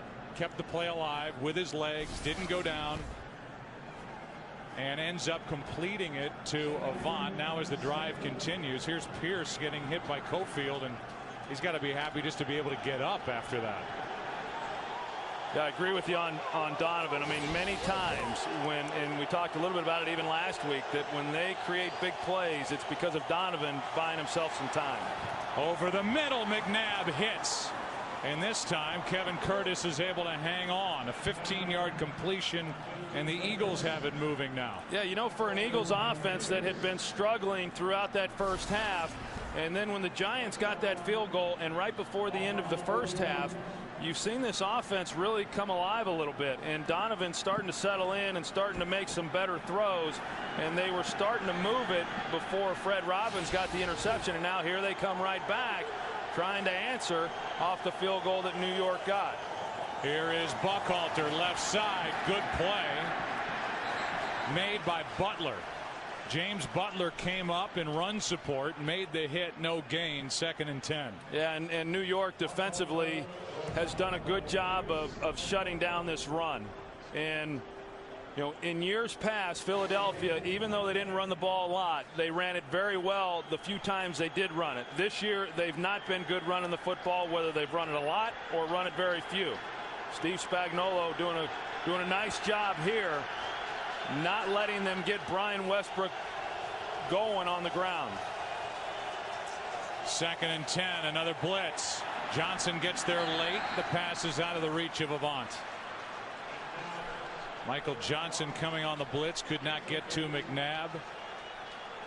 And now Justin Tuck is having trouble getting up. We've seen Tuck, Kiwanuka, Michael, Asante Samuel. And Tuck is going to need help. 3rd down and 10 when we come back. Way outside of field goal range are the Eagles, down by 1.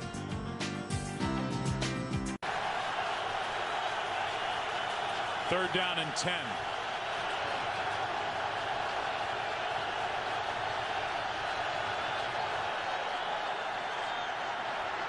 The Eagles protect McNabb, but he has nowhere to go with it. And now underneath, it's Buckhalter.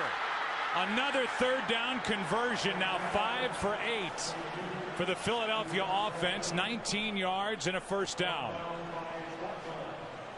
Well, that time the Giants decided not to bring pressure. Here's Buckhalter. They looked like they were going to bring backers, but then they pulled out. 4-man rush gave Donovan time to move around, and then Buckhalter just ad-libbing. We saw a similar play against Dallas a couple of weeks ago. Donovan works to his right. Correll Buckhalter comes back underneath. They get the ball in his hands, and he's running away from the defenders. Now Jason Avant is flat on his back and getting looked at. Now up on his knees. He's rolled over. Now back the other way. So he's unable to get off. And then moments ago, before the timeout, Justin Tuck went down on his knees. It's 1st down Philadelphia, just outside the Giant 20. Today's Game on Fox is sponsored by Visa. No matter how you prepare for game day, Visa is the way to go.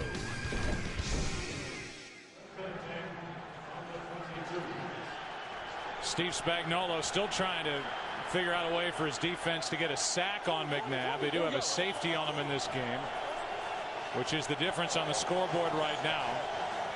Eagles have abandoned the run on this drive until right now as they hand to Westbrook. Brought down by Kenny Phillips. A gain of 4 down to Pam Oliver.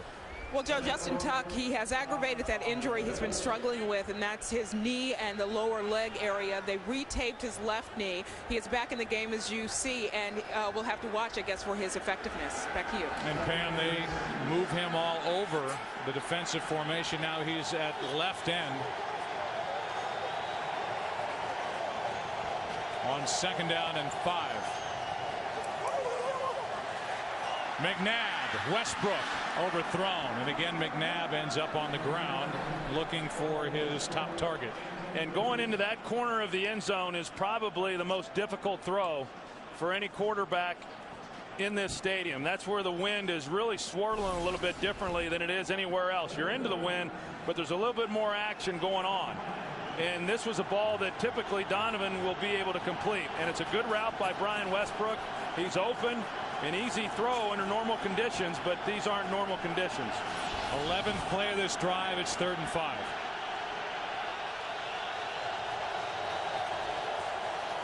Pressure. Pass was behind the intended target, Westbrook.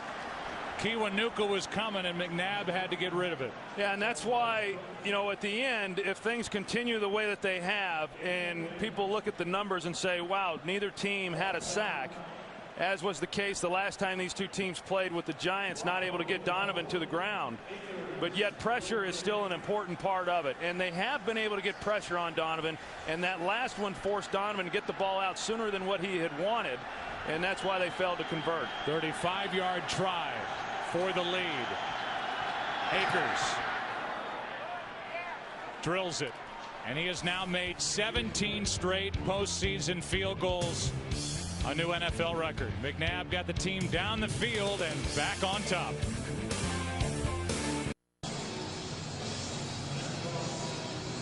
Eli Manning about to head back to the field as Ahmad Bradshaw waits for the kick from David Akers. 5th lead change of the day, despite a total of 24 points scored. Philly up by 2. Bradshaw on the return. Out to the 32. And we welcome you back inside our booth. I'm Joe, that's Troy, and now the Giants offense is back to the field. Boy, they've had a lot of opportunities and really haven't done a whole lot with those chances to this point. No, they haven't. I mean, they've had times when they've been able to get the ball to people. They haven't been able to do that. They've had good field position. They haven't been able to do that. I think the real key, I was talking about it a little bit earlier, Brandon Jacobs has run the ball well in previous games against these guys. He's running the ball well here in this game. I think that get him in the game, keep him in the game, run the football with him, make the Eagles stop him. I think right now both quarterbacks struggling, really getting much going within the passing game. They do go back to Jacobs, and he is out to the 34-yard line, picked up 3.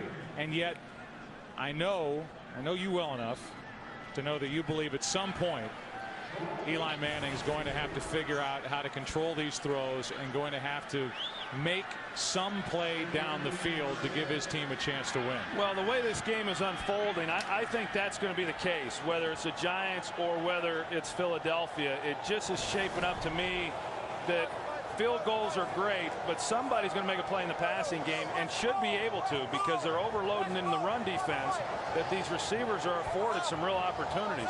Which one's going to make the play? Jacobs on the left side. Out across the 35, picks up 2. Brandon Jacobs is 6'4", 264 pounds. The front 7 for this Philadelphia defense averages 6'2", 266. Brandon Jacobs is a unique back as he checks out. Derek Ward, the third down back, comes in. And it's 3rd and 5 for New York. And this is an area where Philadelphia has excelled, and it's an area where the Giants have been pretty good throughout the year also. But here today, the Giants have not. The Eagles have won this battle on 3rd down. Giants are only 1 for 8 on 3rd down. A blitz. Considine can't get there in time, and the pass brilliantly dropped into Hickson.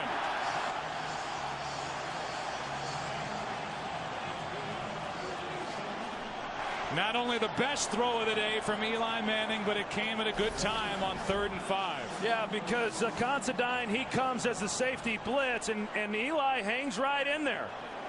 And then when you get an opportunity down the field, you don't get a lot of these kinds of throws to make. You got to be able to connect.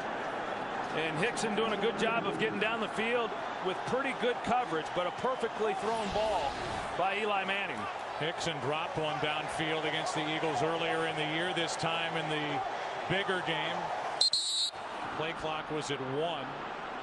Hickson hauled it in for 34 yards on a 3rd and 5. Giants call a timeout. First down at the Philly 30 when we come back.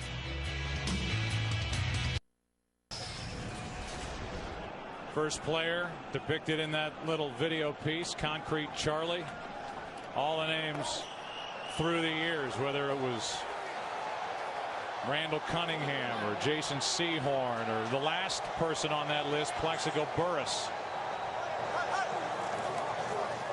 Play action from Manning all day for Eli, who throws high for Hickson.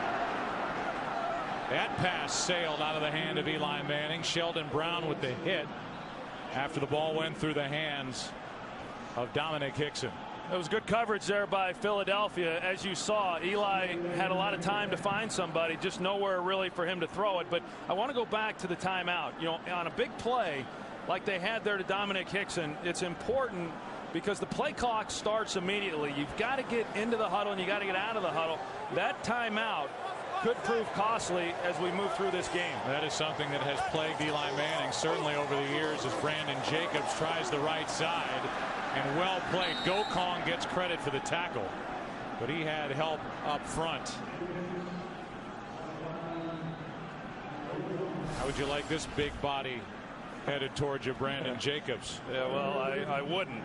And Chris Gokong, who's a linebacker, and usually linebackers have size advantages over those that they're tackling. Well, he doesn't, and neither does the defensive line. You know, when talking with Asante Samuel, I asked him, you know, what's it like trying to tackle Brandon Jacobs? His only response was, he's a big dude, ain't he? You know, he's not getting any smaller. 3rd down and 9. A blitz from Michael. Pass for Ward, incomplete, broken up by Cole. Trent Cole was back there in coverage and broke up the pass for Derek Ward, and now a relatively long field goal try coming from Carney. Yeah, and you see the pressure, and whether or not they would have been able to complete this pass, it wasn't going anywhere. A good job by Philadelphia. You know, Brandon Jacobs talked about getting him more carries because of the success that he had been having running the football. Well, he didn't run the football nearly as effectively on that possession. 47-yard try. Carney struggled even at this end with anything over 40 yards during pregame warmups. He's missed once in this game. This kick, no good. Carney missed 3 times all year, including 2 blocks. He has missed twice in this game. Once from 46, this one from 47. And that ball just ran out of steam and was wide to the left. Yeah, and for a guy who has played as well as he has, or has kicked the ball as well as he has all year, as you said, 2 misses now here today. The last miss that he had that wasn't blocked was then 2 weeks ago against the Minnesota Vikings. You kind of wonder now where Carney is, you know, as this game moves along too. I mean, it is shaping up, as it has up to this point, to be a field goal game. And now, yeah, they've got Tynes, but Tynes hasn't kicked a whole lot this year, as we've talked about. I think touchdowns are going to be hard to come by, and you just kind of wonder where he's at right now. Now, he's a pro. I mean, he's a veteran guy, as we know. He's been around a long time. But those aren't easy things to shake off. 44-year-old John Carney, 20th year in the league. And that was kicking with the wind. Handoff is to Westbrook. Pierce, Butler, both in on the stop, a gain of 5. You know, you just kind of get the feeling that at some point Westbrook's going to do something, you know, pretty special, and it hasn't happened yet. But you know, knowing his talents and how they try to get him the ball and how they're able to get him the ball, you just kind of sense that at some point something's going to break and he's going to make a big play. 2nd down and 5. McNabb trying to drop it off for Buckhalter. He was covered by Terrell Thomas, who kind of peeled back. Good pressure by Barry Cofield on that play, brings up 3rd and 5.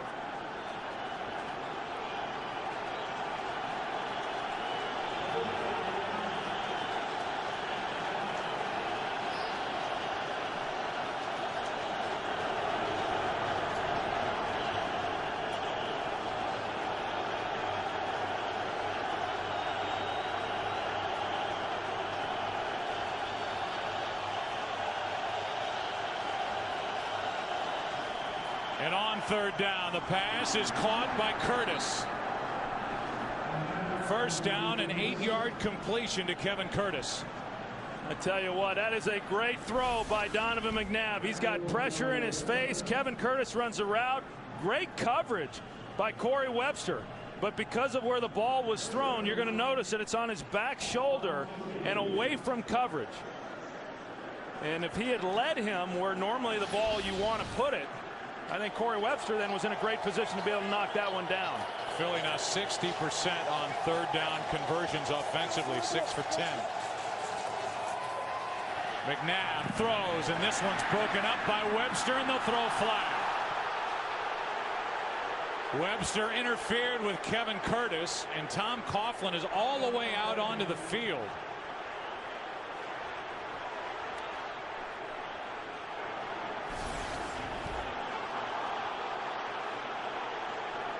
There's a discussion going on between members of this officiating crew. You see the left hand there is on Curtis's left shoulder.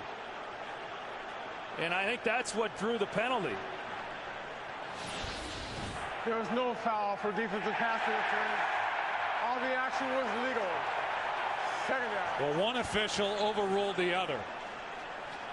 And once they came together, and they were hearing plenty of it from Tom Coughlin in their ears right over there by the Giants bench, they pick up the flag.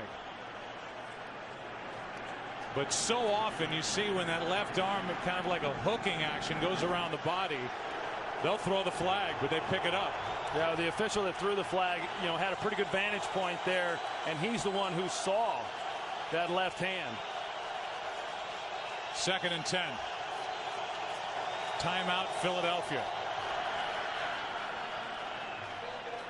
Called by the bench. Now Andy Reid's hot, and why not? I mean, he's wondering why in the world they just picked up the flag for pass interference.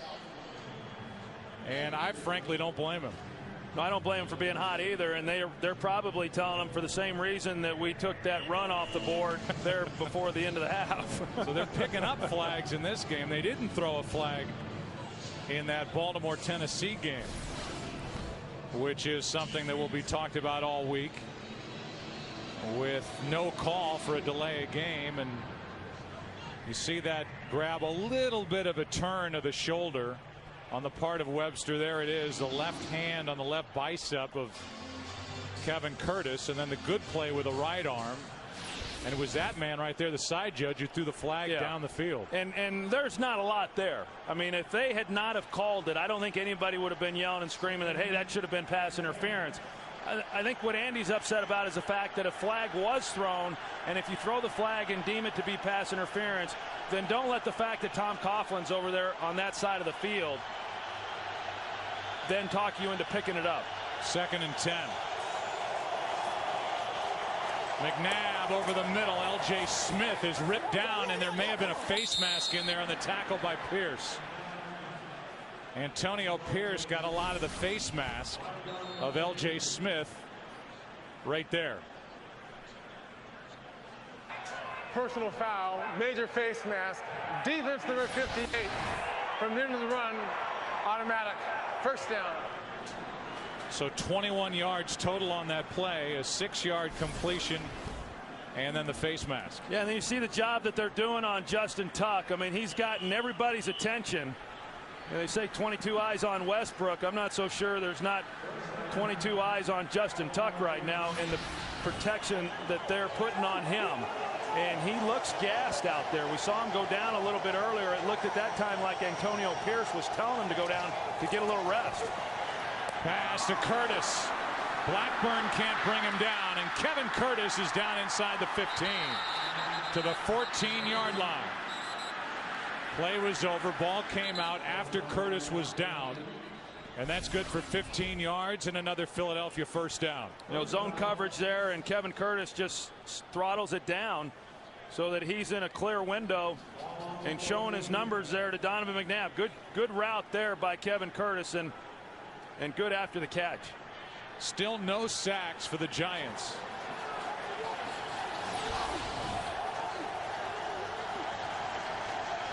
In over 10 quarters of football against Philadelphia. Here's Selleck. The hit by Dockery is not enough. Butler comes over to help. So does Blackburn, and that completion for 5 yards. Hard to believe that Steve Spagnuolo and this Giants defense, in 3 games against the Eagles, no sacks. The other 14 games, 42 sacks. 6th highest total in the league this year, and nothing today, although it comes with an asterisk because of the play by Tuck that was eventually ruled a safety. 2nd and 4. Westbrook a yard short of a 1st down. 3rd and 1. I think one of the big reasons, Joe, that they, at least the last 2 games that these 2 teams have played against each other, why the Giants haven't been able to get to Donovan and bring him to the ground for a sack is because there's been a commitment to running the football. I think that they had to the last time because of the wind conditions. In this game, I think it's more along the lines of this is what we've been doing now for the last 6 weeks, and it's worked pretty well for us. The Eagles have run it 18 times. Giants have run it 21. 3rd and 1. Toss to Westbrook. Trying to pick his way. 1st down from inches outside the 1. And with that play, the Eagles now will be finished having to work into the wind. This will be the final play of the third quarter. I tell you, Hank Baskett does a good job of sealing the edge, and then they pull Trey Thomas out in front of Westbrook to pick up that first down. We are finished with 3 quarters here at Giant Stadium in what is a physical battle between New York and Philadelphia. Eagles on top. First and goal for Philly when we come back.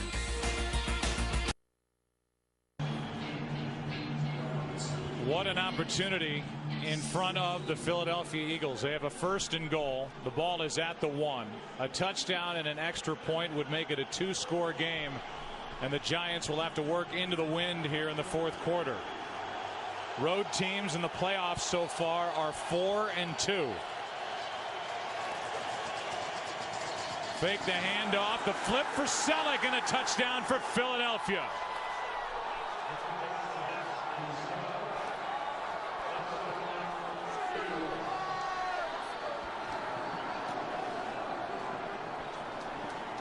Touchdown Eagles, and with the extra point, Akers can make it a 9-point game.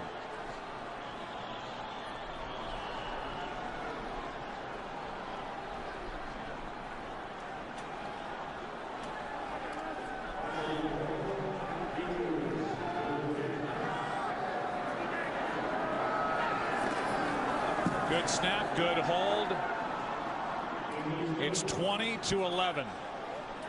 You know, the Eagles go offset with their offensive backfield formation, and usually that means play action. You see these two right here, and so they come play action off of that, and that allows Westbrook to make an immediate move to the flat, and then it puts Selleck there in the corner in behind that. And it forces the defense to make a decision. As you see, Butler's got to decide, am I going to take Westbrook as he did? And then Selleck able to get in behind that for a pretty easy completion and touchdown. So Butler's eyes were on Westbrook. McNabb's eyes were on Selleck, who last week led the Eagles in receptions in their win at the Metrodome, and now gets the big touchdown to make it a 9-point game. And the reaction by James Butler, he was stuck. Yeah, he was stuck, and right now the Giants are stuck because, as you talked about, Joe, right now with a 9-point deficit, 2-possession game. Obviously a lot of time on the clock, but the Giants are going to need to get something going, and more importantly, they're going to have to score a touchdown, and they're going to have to finish a drive, and that's been the problem with them throughout this game.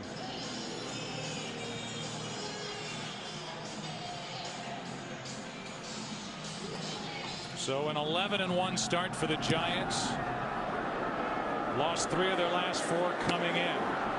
And trailing here to their divisional rival, the Eagles. Here's Bradshaw trying to give him a lift. He gets it out to the 24.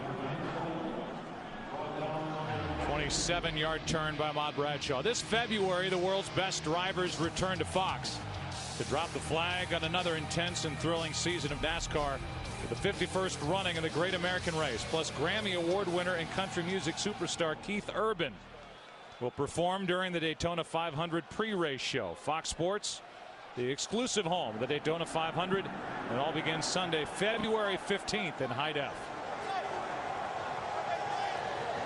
Starting at their own 24. Starting with a run with Brandon Jacobs. And a good start to this drive as Jacobs gets 11, brought down by Trent Cole downfield. Well, this is the offensive package that Jim Johnson was concerned about. You're going to see Rich Seibert, who's going to pull out. It's a power play, or excuse me, it was David Deal, the left tackle, and then you see Jacobs is able to get in behind that block. And a good job also by Chris Snee, the right guard, getting up to the second level. Jacobs is averaging 5.5 yards a carry. Made the most out of that as he takes it to the 40. You talk about finishing your drives. The last 4 possessions for the Giants have all ended inside Philadelphia territory. 2 have resulted in field goals by John Carney and 2 in misses by John Carney. They have not been able to pound it in. And the longer this game goes, I mean, right now there is a lot of pressure on the Giants. The number 1 seed, first round bye, playing the number 6 seed, all of those things. and they know that. There's a sense of urgency, certainly, right now with this Giants team. 2nd down and 5. Here is Jacobs, nowhere to go. Bradley plugged it up in the middle. Gain of 2, 3rd and short coming up. And the Giants and the Eagles are both kind of tired of the comparisons that people drew all week with the way the Eagles came into this postseason, with the way they've played, the trip that they've taken to get to this point. The comparisons will continue if they're able to get a win here on the road like the Giants did last year at Dallas in this round, knocking off the #1 seeded Cowboys. It's 3rd and 3.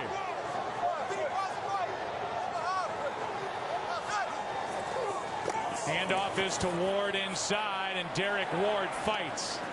Depends on the spot. Tell you, that's close, and that was an interesting call there by Kevin Gilbride, the offensive coordinator, on 3rd down, trying to pick that up, moving laterally here. You see, he's wanting to hit it a little bit sooner than what he did, but he had to keep going towards the sideline to get going north and south. Now they're saying that it's 4th down, but you've got to be able to get a measurement on this so you at least know where you're at. Yeah, you're right. Mike Carey already signaled 4th down, and then Tom Coughlin was screaming for a measurement. Yeah, I mean, sometimes an official knows that it's a 4th down, but if you're a coach, you want to see exactly how much you have left to go. And if they say, sometimes they won't even give you the measurement, but you keep pushing for it so you at least understand whether or not you feel safe going for it on 4th down. I think right here, of course, Tom Coughlin throwing out the red flag, he's going to challenge the spot. But even if they're short, I think I go for it on 4th down. So Tom Coughlin is going to challenge the spot that this officiating crew gave him on the run. The ruling on the field is the ball is short of the line to gain. It's being challenged by New York. Pretty good dexterity by Mike Carey. Make the announcement and step over the chains coming, and here's another look. They challenge that spot. We'll get the call when we come back.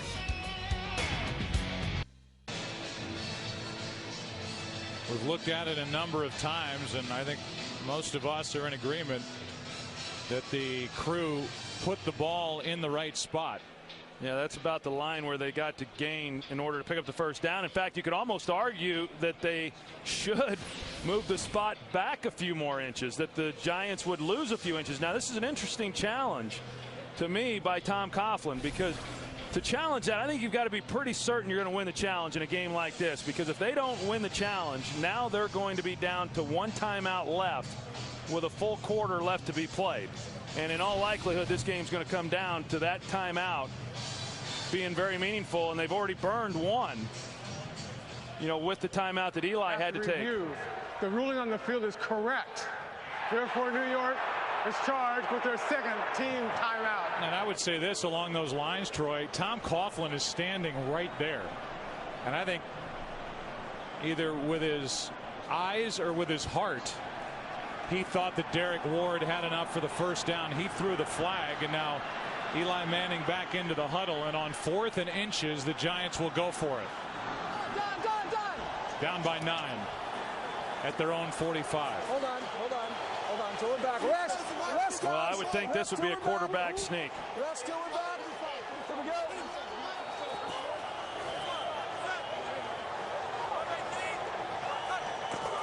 go. It is. And he didn't move at all. It certainly looks like the Philadelphia defense held, but it depends on what kind of forward progress they gave Eli Manning, and they did not give him enough. Philly takes over. Well, you take a look, you find it hard to believe that you couldn't get low enough in order to pick up 4 inches or 6 inches or whatever it was. The line gets stood up, but you got to get lower and get underneath all that as the quarterback. If you do nothing else but dive forward at the feet of the offensive lineman, you're going to pick up that 1st down. You can't run as high as what Eli was trying to pick this up. I mean, there's enough movement there that you should be able to stay low enough as the quarterback to pick up a first down with no more than what they needed. Broderick Bunkley, who has had a great year, was in the middle of that and shut down that play for the Eagles, who continue to ride their defense. Now they'll try to ride Westbrook as he picks up 3. What a stop by this Philadelphia defense, which ended the year ranked 3rd in the NFL overall, the #1 defense in the NFC. And Bunkley is getting congratulations, and rightly so, for what he did in the interior defensive line for the Eagles. Well, he has had a heck of a year, and he's playing well here today, and none bigger than that last one. Defensive coordinator for Philadelphia, Jim Johnson, is up in the booth for the first time with the Eagles, bothered by a bad back. Here's Curtis. Pierce makes the play.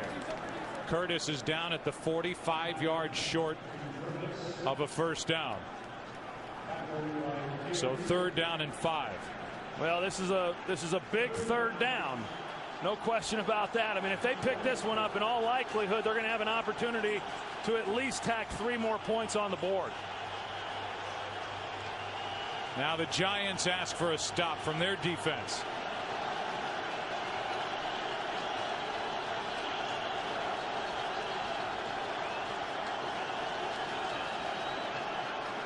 McNabb swings it out. Westbrook doesn't make it.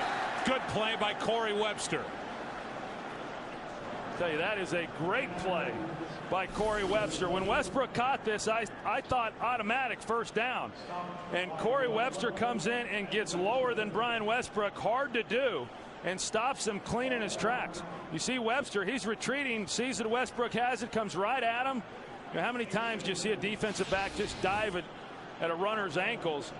If Webster had done that, Westbrook probably picks up the first down. Great play by Webster. What a good job by the Giants defense after the letdown of not making it on 4th and inches. Dominic Hickson with a fair catch outside his 10. They'll mark it at the 11. That's where the Giants offense will go back to work. 4th quarter, down by 9.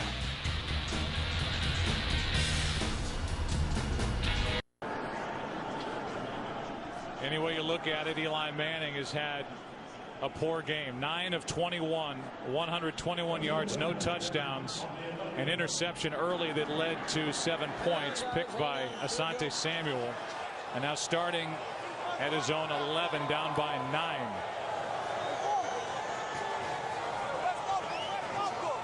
The #1 seed in trouble. #2 seed in the NFC lost last night. Ward stays up. Out to the 25. Quentin Demps on the tackle. A run of 14 yards for Derek Ward, a free agent to be. Derek Ward doing a good job of really just keeping his feet going and getting through some tackles. There were a few opportunities that the Eagles had there in order to get him on the ground, and yet Derek Ward was able to keep the play alive. Remember, only 1 timeout remains for the Giants. They lost 1 on a challenge and lost 1 when they had to use it with the play clock expired. Ward right side. Good run. Back-to-back strong runs by Derek Ward. This one good for 8. And you think about Derek Ward, who was signed by the Giants off the Jets practice squad, and how productive he has been. You know, the last couple of years, he hasn't even been healthy to play, and so this is the first time in many years that he's had a chance to be playing. Hasn't been in the playoff game ever, first one, and he's doing a pretty good job. Now, what you get with him that you don't get with Brandon Jacobs is you get the receiving threat. You know, a guy who was 4th on the team in receptions this year. 2nd and 2, back to Ward, picks up a first down. Down to the field, and Chris Myers. Joe, you mentioned Jim Johnson, defensive coordinator, upstairs, a little unusual. Down on the field, Pete Jenkins, defensive line coach, interacting with the defensive players. And as Troy pointed out earlier, the all-out commitment to the run by this Eagle defense, Jenkins has reminded the defense, stay committed to the run. Even though we're in this situation, it's effective. We don't need the blitz. Which brings up the larger point about the absence of Plaxico Burress. That was Dawkins circled on first down. Manning over the middle, hits Toomer. First catch out to the 45. And Tom Coughlin on the sideline says, let's speed it up. Get up to the line, call a play, let's hurry it up. Yeah, there's plenty of time, but I understand, you know, you see that clock ticking and you want to start getting off as many plays as you can, knowing that it's at least a 2-possession ball game. Handoff is to Jacobs. Runs into a wall, keeps going, picks up a yard, 3rd and short coming up. And this is big right now because when you look at this game and why the score is what it is, one is because of the interception that Asante Samuel got that set up the touchdown. But then the other big part of this is just the Giants have not been very good on 3rd down. They've run the ball relatively well, but on 3rd downs, they've not converted and they've had to punt. Just 2 for 11 on 3rd down in this game. It's 3rd and 3.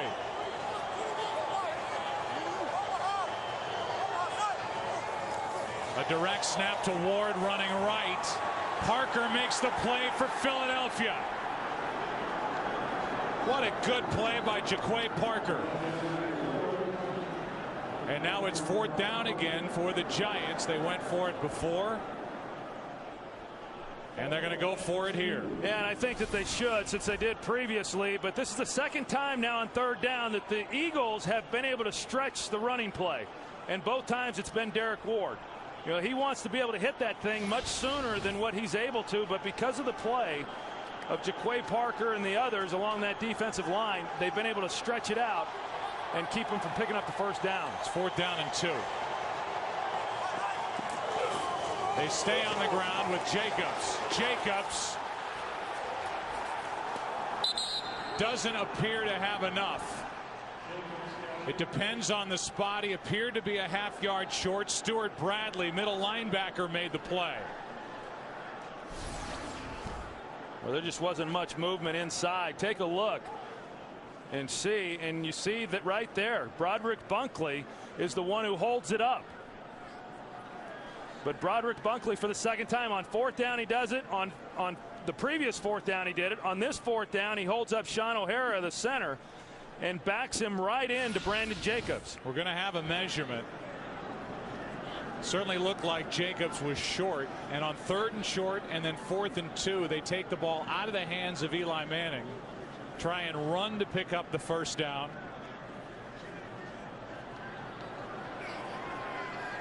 And they don't get it.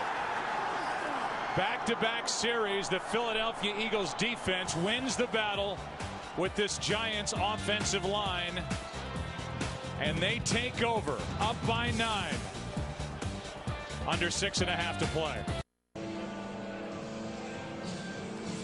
Certainly a lot of head shaking and a lot to talk about over on that bench for the Giants offensive line, which has been highly celebrated all year. They have been overpowered by the Philadelphia defensive front as Buckhalter loses 1.5 yards. Michael Johnson, the first guy there. And we go back to the last series and first look at the 4th down play. Yeah, here's the 4th down, and watch the job that Bunkley does there in holding up Sean O'Hara. But look at this lane right back here on the backside that Brandon Jacobs just never sees. If he sees it, he probably picks up the 1st down. Now here's 3rd down. Dominic Hickson is being asked to block Jaquay Parker, and he's not going to do that. And so Jaquay Parker then is able to make the tackle and keep them from picking up that 1st down on 3rd down. Donovan McNabb down the sideline for Jackson. What a pass and catch. Deshaun Jackson, the rookie. No signal yet, is going to be called out of bounds. Right now they have him at the 7. Working on Corey Webster. Beautiful throw. And now the officials are going to again get together and figure out what they just watched.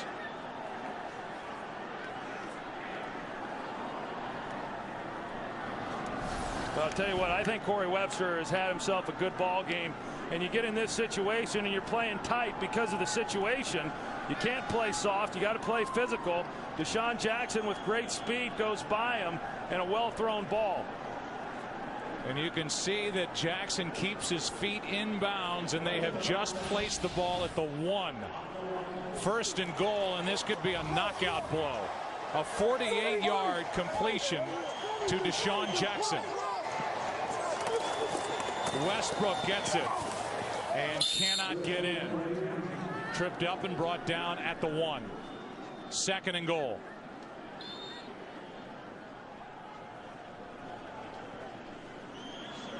Yesterday, the #1 seed in the AFC, the Tennessee Titans, went down. Last night, the #2 seed in the NFC, the Carolina Panthers, fell to the Arizona Cardinals, who, if the Eagles win this game, will host the NFC Championship game next Sunday out in Glendale, Arizona, where this Giants team won Super Bowl 42 a year ago. 2nd and goal.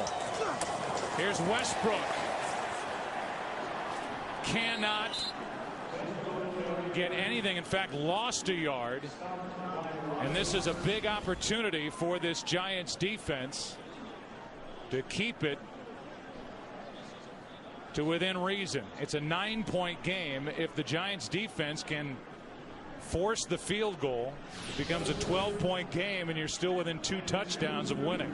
With 1 timeout and the clock continuing to tick. It's 3rd and goal.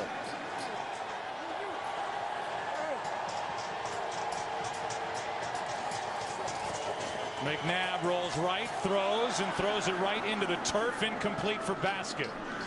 So after having 1st and goal from the 1, that drive actually went backward a yard, and it will be a 20-yard try roughly by David Akers to make it a 12-point game. Well, a lot of time coming off the clock. I mean, them being able to hit the big one down the field to Deshaun Jackson that set up this field goal here. You'd almost expect the Eagles to come away with a field goal considering the field position they were given. But as I said, they're getting the 3 points with a lot less time. The Giants will the next time they get it. Field goal is good. Akers has hit 18 straight in the postseason. And it's a 12-point game. The catch by Deshaun Jackson. Set it up at the 1. Philly leading by 12. Today's game on Fox is sponsored by Chevy, an American Revolution.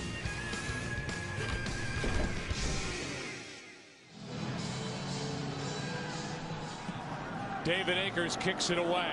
Ahmad Bradshaw waiting deep from inside the end zone. Bradshaw gets to the 27, and we go down to Pam Oliver.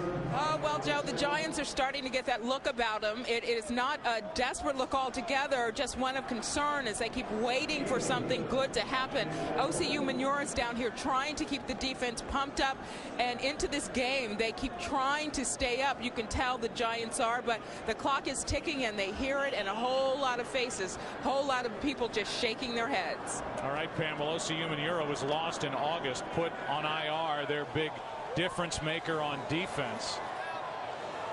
And one of the difference makers on offense and one of the most dynamic players, Plaxico Burress, took himself out of the lineup with his behavior for the Giants as Hickson, his replacement, makes the catch and is good out to the 30 for 3 yards. That accidental shooting on November 29th.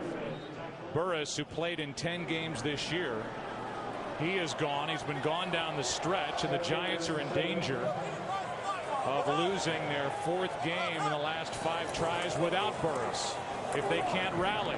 Here's Toomer, makes the catch out near midfield, and Amani Toomer sets up 1st down for the Giants there. You know, Sheldon Brown, he saw Steve Smith and he jumps him and never even knew that the ball had been thrown. Right there, he starts to go take Steve Smith, thinking that's where the ball was going to be, but the ball had already been thrown by Eli Manning right in behind him to Toomer.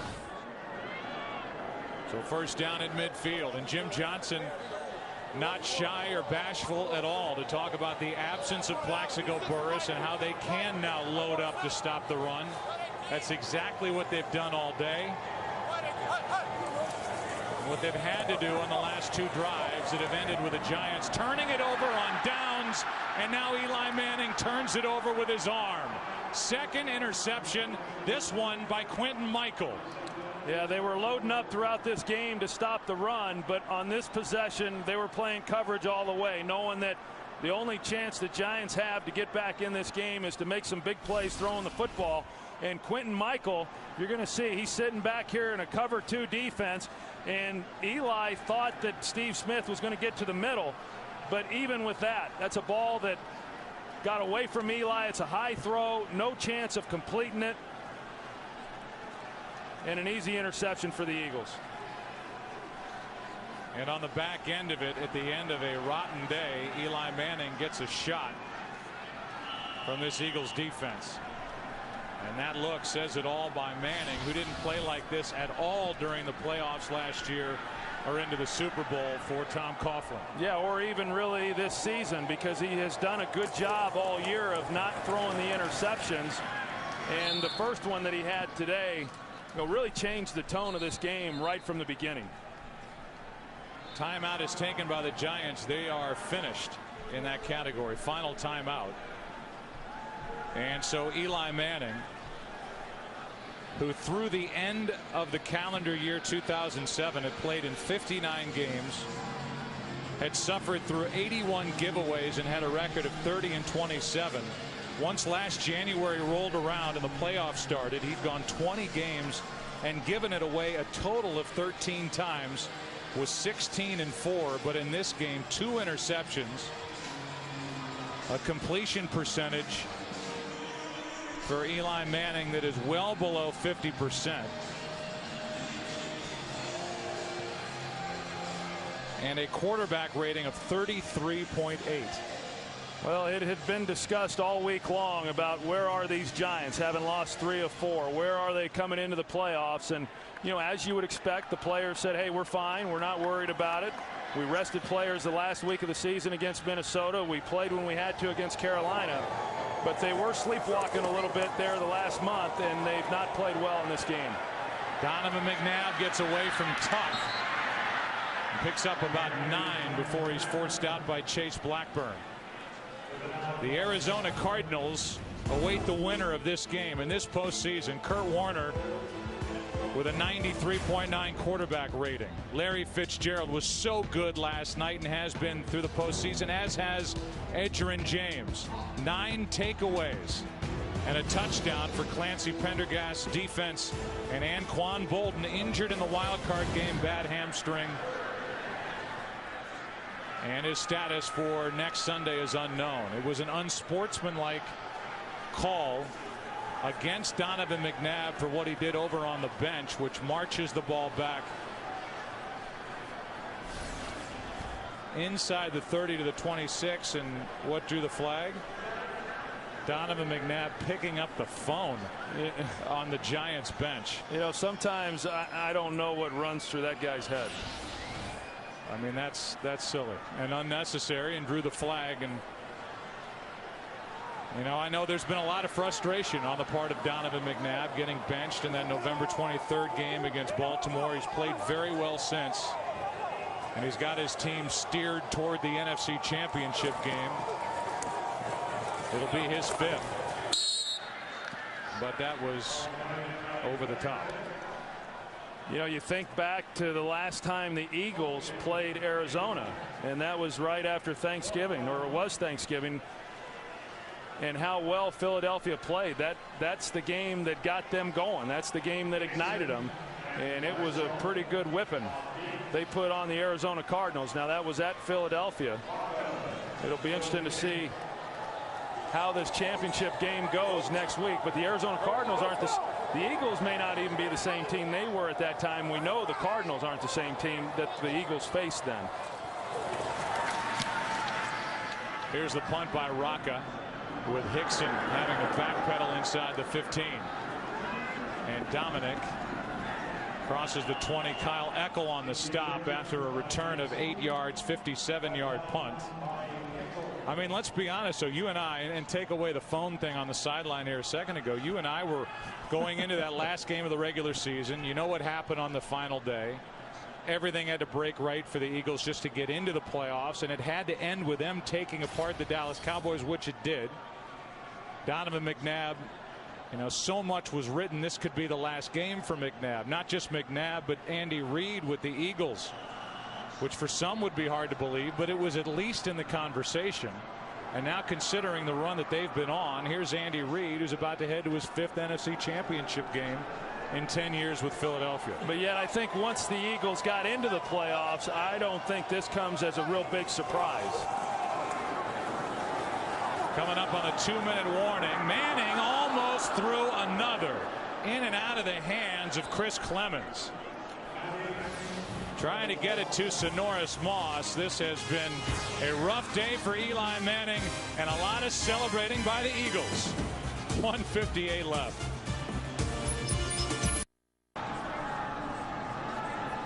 Winding down here at Giant Stadium, 1:58 left. 2nd down and 10 for New York. Manning trying to find someone, has to come underneath to Derek Ward, who is held inbounds and stopped after a gain of 7. Ed Svita, Philadelphia's own statistician, tells me this is the first time ever that the top 3 seeds won't make the NFC Championship game. And that is the case. And how about this? An NFL fact: no game has ended with a final score of 23-11 as Derek Ward picks up a 1st down for the Giants but stays in bounds. Philadelphia offensively will do all this with virtually no input from Westbrook outside of the attention he gets. 18 carries, 36 yards. That's 2 carries per rush, or 2 yards per rush, and 2 catches for 10 yards as the ball pops out to Steve Smith. The Eagles take over. Another turnover, and this one is over. So Troy, 20 touches for Westbrook, 46 total yards. But it's this defense that is celebrating again for Philadelphia. Yeah, the defense stepped up and they made the plays, right from the beginning on through right now. And coming into the game, they talked about, the Giants that is, talked about, hey, we've got to be able to control Westbrook, and they did that. But even having done that, you can't have the mistakes, and you can't not capitalize on the opportunities that you have. I mean, think back to that first half even. All the chances that the Giants had with good field position and some penalties that knocked them maybe out of good field position, but not capitalizing, not finishing drives, not converting 3rd downs. And that's the essence of football, and they didn't get those things done. Last year, the Giants went to and won the Super Bowl as a number 5 seed. They had to go through that gauntlet on the road, and now Andy Reid has a number 6 seed headed to the NFC Championship game in Arizona. I would have to imagine that Andy Reid is extremely proud, maybe more proud right now than he has been at any other time during his 10 years with this organization, for them to overcome what they've overcome and be where they're at now, going back to yet another NFC Championship game. Job well done. And so the number 1 seed has fallen in the NFC. Last year it was the Giants knocking out the number 1 seeded Dallas Cowboys in Dallas. This year it's Andy Reid and the Philadelphia Eagles doing it to the Giants here in the Meadowlands. And the Philadelphia Eagles now in the NFC Championship game. 5th time last 8 years. Donovan's been there throughout. Here's Chris Myers. Hi, Joe. Crowder, congratulations, first of all. What was the difference in this game? First of all, God is good, man. This has been an exciting time for us, and you know what? Things just started to click later in the first half, and then the second half, despite the tipped interception, I think offensively we got in our rhythm, and we just continue to roll and put ourselves in position to score. I think our defense really played well today, and Jim Johnson came up with some great schemes, and the players just made plays, and our team's just really been rallying behind each other, and getting that locker room. I mean, it was so much energy in there that we were ready to play early in the week, and I think we won this game today with the great week of practice that we had. Great defensive stops. What were you thinking? America saw you grab the phone on the Giant bench. Rollover minutes, or what was that all about? You know what? Excitement? As a veteran in this league, I was having fun, but that's just something you don't want to do. And you know what? I mean, despite that part of it, you know what? This is beautiful. The city of Philadelphia now is buzzing. This team is buzzing.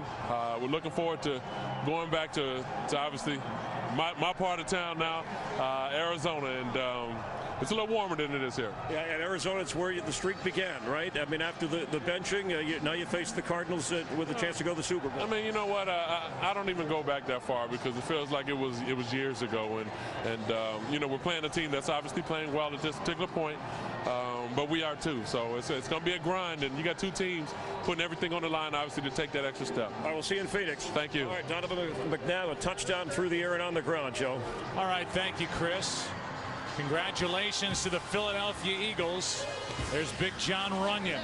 He'll get a chance to relax. The Eagles are now into the NFC Championship game next Sunday in Arizona. What a run they are on. What a run for Andy Reid. Back to wrap up after this.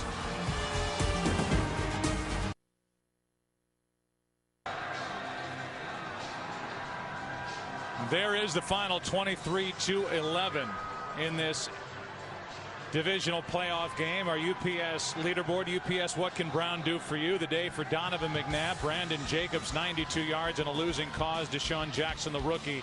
What a year he's had. 4 catches, 81 yards in this playoff game.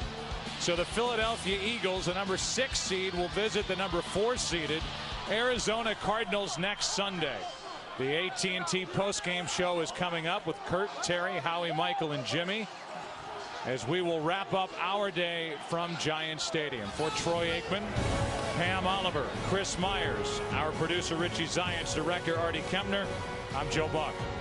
Until next Sunday, so long from the Meadowlands. The number 1 seed falls. The Eagles move on. AT&T postgame after the break. Welcome to the AT&T postgame show. And welcome to the AT&T postgame show. We hope to get you inside the victorious Philadelphia Eagles locker room in just a bit. Plus, we'll hear from Brian Dawkins as the Eagles go to the NFC Championship game to take on the Arizona Cardinals. But first, we have to get all the sharp objects away from Michael Strahan, and we'll do that while we take a break. Donovan McNabb and Andy Reid have both been together in Philly for 10 years. They are on their way to their 5th NFC Championship game. 23-11 the final in the divisional playoffs over the New York Giants today, and the 6th-seeded Eagles are marching into Arizona. Welcome to the AT&T postgame show. I'm Kurt Menefee, joined as always by Terry, Howie, Michael, and Jimmy. And I see you got that smile on your face already. Is that a smile of pain, or what is that, Michael? It's just a smile because I know you guys are really loving this right now. You are. You guys are loving it. You're loving it. It's okay. No factor to me. It doesn't change my world one bit, Mike. Yeah, I'm sure. See that Jumbotron? Yeah, that Jumbotron right there with Terry right behind me. You guys are so worried about the top dog, man. I'm worried about I just love watching great football games, a great football game. But the key to this game for the Giants, they did not convert on 2 4th downs. I mean, when you're in that situation, it's a mentality. And you have to, the linemen up front have to understand we have to get this. This is the turning point of our game. This is the thing that sets the mood for our team. You cannot let an Eagles defense come in who are undersized but swarm and push you around. You can't let that happen. It's all about mentality. And when you watch this game, the Eagles, in my opinion, Jimmy, felt like they were always in control. Even though they're playing on the road, it felt like they were always in control of this game. Michael, yeah, you're right. I don't think 1 or 2 plays in this game really determined the outcome. I think when you look at the way the Eagles played the Giants, they just improved from their win a month ago when they beat the Giants in Meadowlands. And you look at the one thing that was curious to me is how poorly they handled the win. Carney, with the win, missed 2 field goals, you know, uncharacteristic for him. Eli Manning had a really difficult time throwing the ball against the wind or with the wind.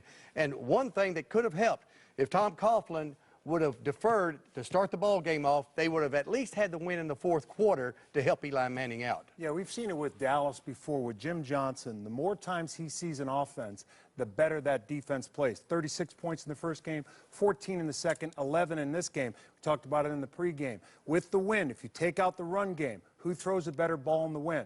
It took Donovan, no question. Yeah, you know, it's a mindset you have when you play a team the 3rd time in one season. It's just a mindset. No fear factor there on behalf, actually on either team. 7 of the last 9 games have gone to the team on the road in the Giant Philadelphia series. So there should be no shock that Philadelphia went into New York and won this football game today. And a big part of it was the play of this Eagles defense. They get 3 turnovers. They have the 2 stops on 4th down, and the big leader of that Eagles defense, Brian Dawkins, stopped by to talk with our Chris Myers on the way to that happy locker room. With Brian Dawkins here on the Giants field, how sweet is it to beat the Giants to go to the NFC Championship? This is beautiful. It's beautiful. A lot of people didn't give us a chance to even be here in the first place, and then when we got here, there's no way we can beat this team within a couple of weeks of one another. The defense weren't going to play as good. They were going to run all over us. But here we are standing victorious. Yeah, if you could talk about those back-to-back 4th down stands by the defense, what that was all about. That's what we do. That's what we do. We stand up when the times are called for it, and those guys up front, man, I just love them so much, man. So an emotional win, in a way. Big time. All right, thanks. Big time. And so our Subway Fresh Buzz makes it simple. The NFC Championship game, just like everybody predicted 3 or 4 weeks ago, would be the Eagles and the Cardinals, right? Coming your way from Arizona next Sunday. Coverage begins right here on Fox, 2 o'clock Eastern Time, 11 Pacific. 2 teams playing with house money. Hey, somebody's going to be in the Super Bowl out of that group, and I don't think anybody thought that a month ago. But up next, we will be back and take you into that joyous Philadelphia locker room, plus a first look preview at the NFC title tilt. By the way, tonight on Fox, 8 o'clock Eastern and Pacific and 7 Central, it's the moment you've been waiting for, the return of 24. Jack is back for a thrilling new season. Here's a preview of tonight's exciting season premiere. Hey, all the chubby guys, we got to lose a couple pounds because we're going to Arizona. Mr. Chopper, I will go to war with this crew right here any day, any town in the National Football League. Congratulations, certainly, to Andy Reid, one of the good guys in the NFL. And you look back at the game, well, the game coming up this week, you got to feel like that celebration was a reflection as much on McNabb losing his job for 1 half and then coming back on that Thursday night game to throw 4 touchdown passes against their opponent coming up next week, the Arizona Cardinals. Congratulations. They, I don't think, expected to be here, and I think it's reflected right there. And for the Giants, a missed opportunity to go back-to-back. And I don't know if that's probably settled into that locker room, but... Oh, they're going to kick themselves, Yeah. trust me. Well, you take a look right now. You talk about this being a rematch of the Thanksgiving night game between Philadelphia and Arizona, but now stakes are much bigger. It's for the NFC Championship. Here's a preview. The Cardinals come into Championship Sunday fresh off their shocking and overwhelming victory in Carolina. It'll be Arizona's first NFC title game ever. Larry Fitzgerald led the NFC in receptions, and yesterday he proved he can go up and get it with the best of them. In fact, Arizona had 3 guys go over 1,000 yards receiving. But the big question is, will Anquan Bolden come back from that hamstring injury? Speaking of comebacks, the edge is revitalized. But the leader for the Cardinals is a former Super Bowl MVP, Kurt Warner. Let's get back to business. Let's go get the one next week. And as Todd said, let's shock the world. As for the Eagles, Donovan McNabb is no stranger to NFC championships, but he has only 1 win in 4 tries. Nevertheless, this year's Eagles team is playing its best football at the right time. Let's go! They've now won 6 of their last 7, and the turning point came when Andy Reid sat down his star quarterback. Brian Westbrook led the team in touchdowns, and he can do it all. On defense, Philly is led by the ageless Brian Dawkins. Leave everything you got on this field. Philly knocked out the champs, and now they can become this year's Giants. And I guarantee you one thing, if the title game is tied in overtime, Donovan will go for the win. It's the Eagles and Cardinals in Arizona. The winner heads to Tampa for Super Bowl 43. That comes your way next week, but up next we will hear from an obviously disappointed Tom Coughlin. And a reminder, you can receive exclusive football updates throughout the week. Just text the word Fox to 387 on your wireless phone from AT&T. The AT&T postgame show rolls on right after this. Welcome back to the AT&T postgame show. And so the Philadelphia Eagles knock off the #1 seed in the NFC and defending Super Bowl champion Giants, 23-11 the final. The big key, as Michael pointed out, 4th quarter, 4th down stops by the Eagles defense. Giants went for it, didn't get either one. And after the game, head coach Tom Coughlin addressed just that issue. Well, would you not have gone for it on 4th and an inch? Would you not have gone for it on 4th and 2 with the game where it was? Would you not have kicked field goal?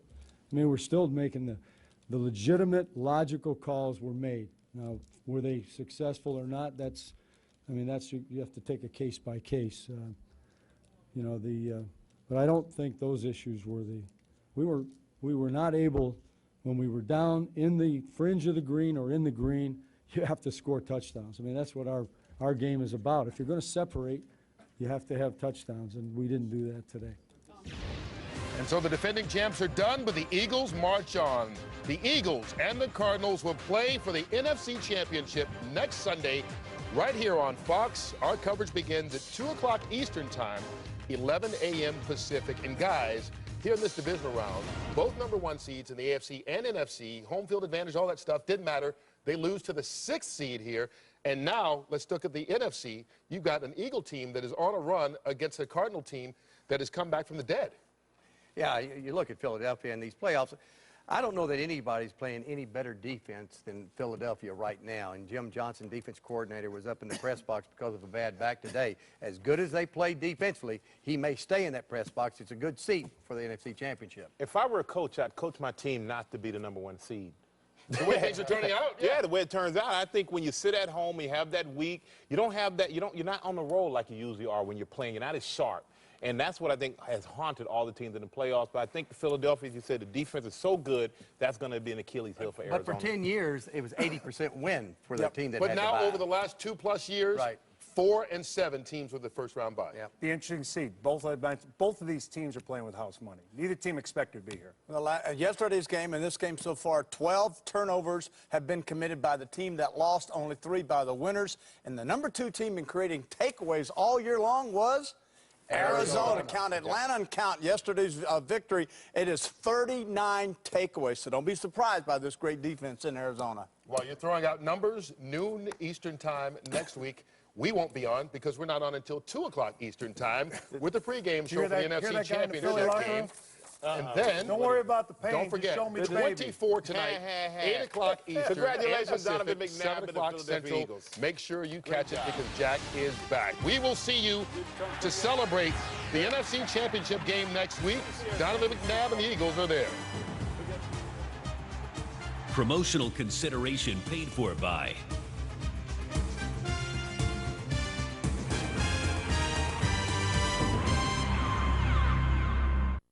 Fox Sports thanks you for watching this presentation of the National Football League. The NFL is online at www.nfl.com.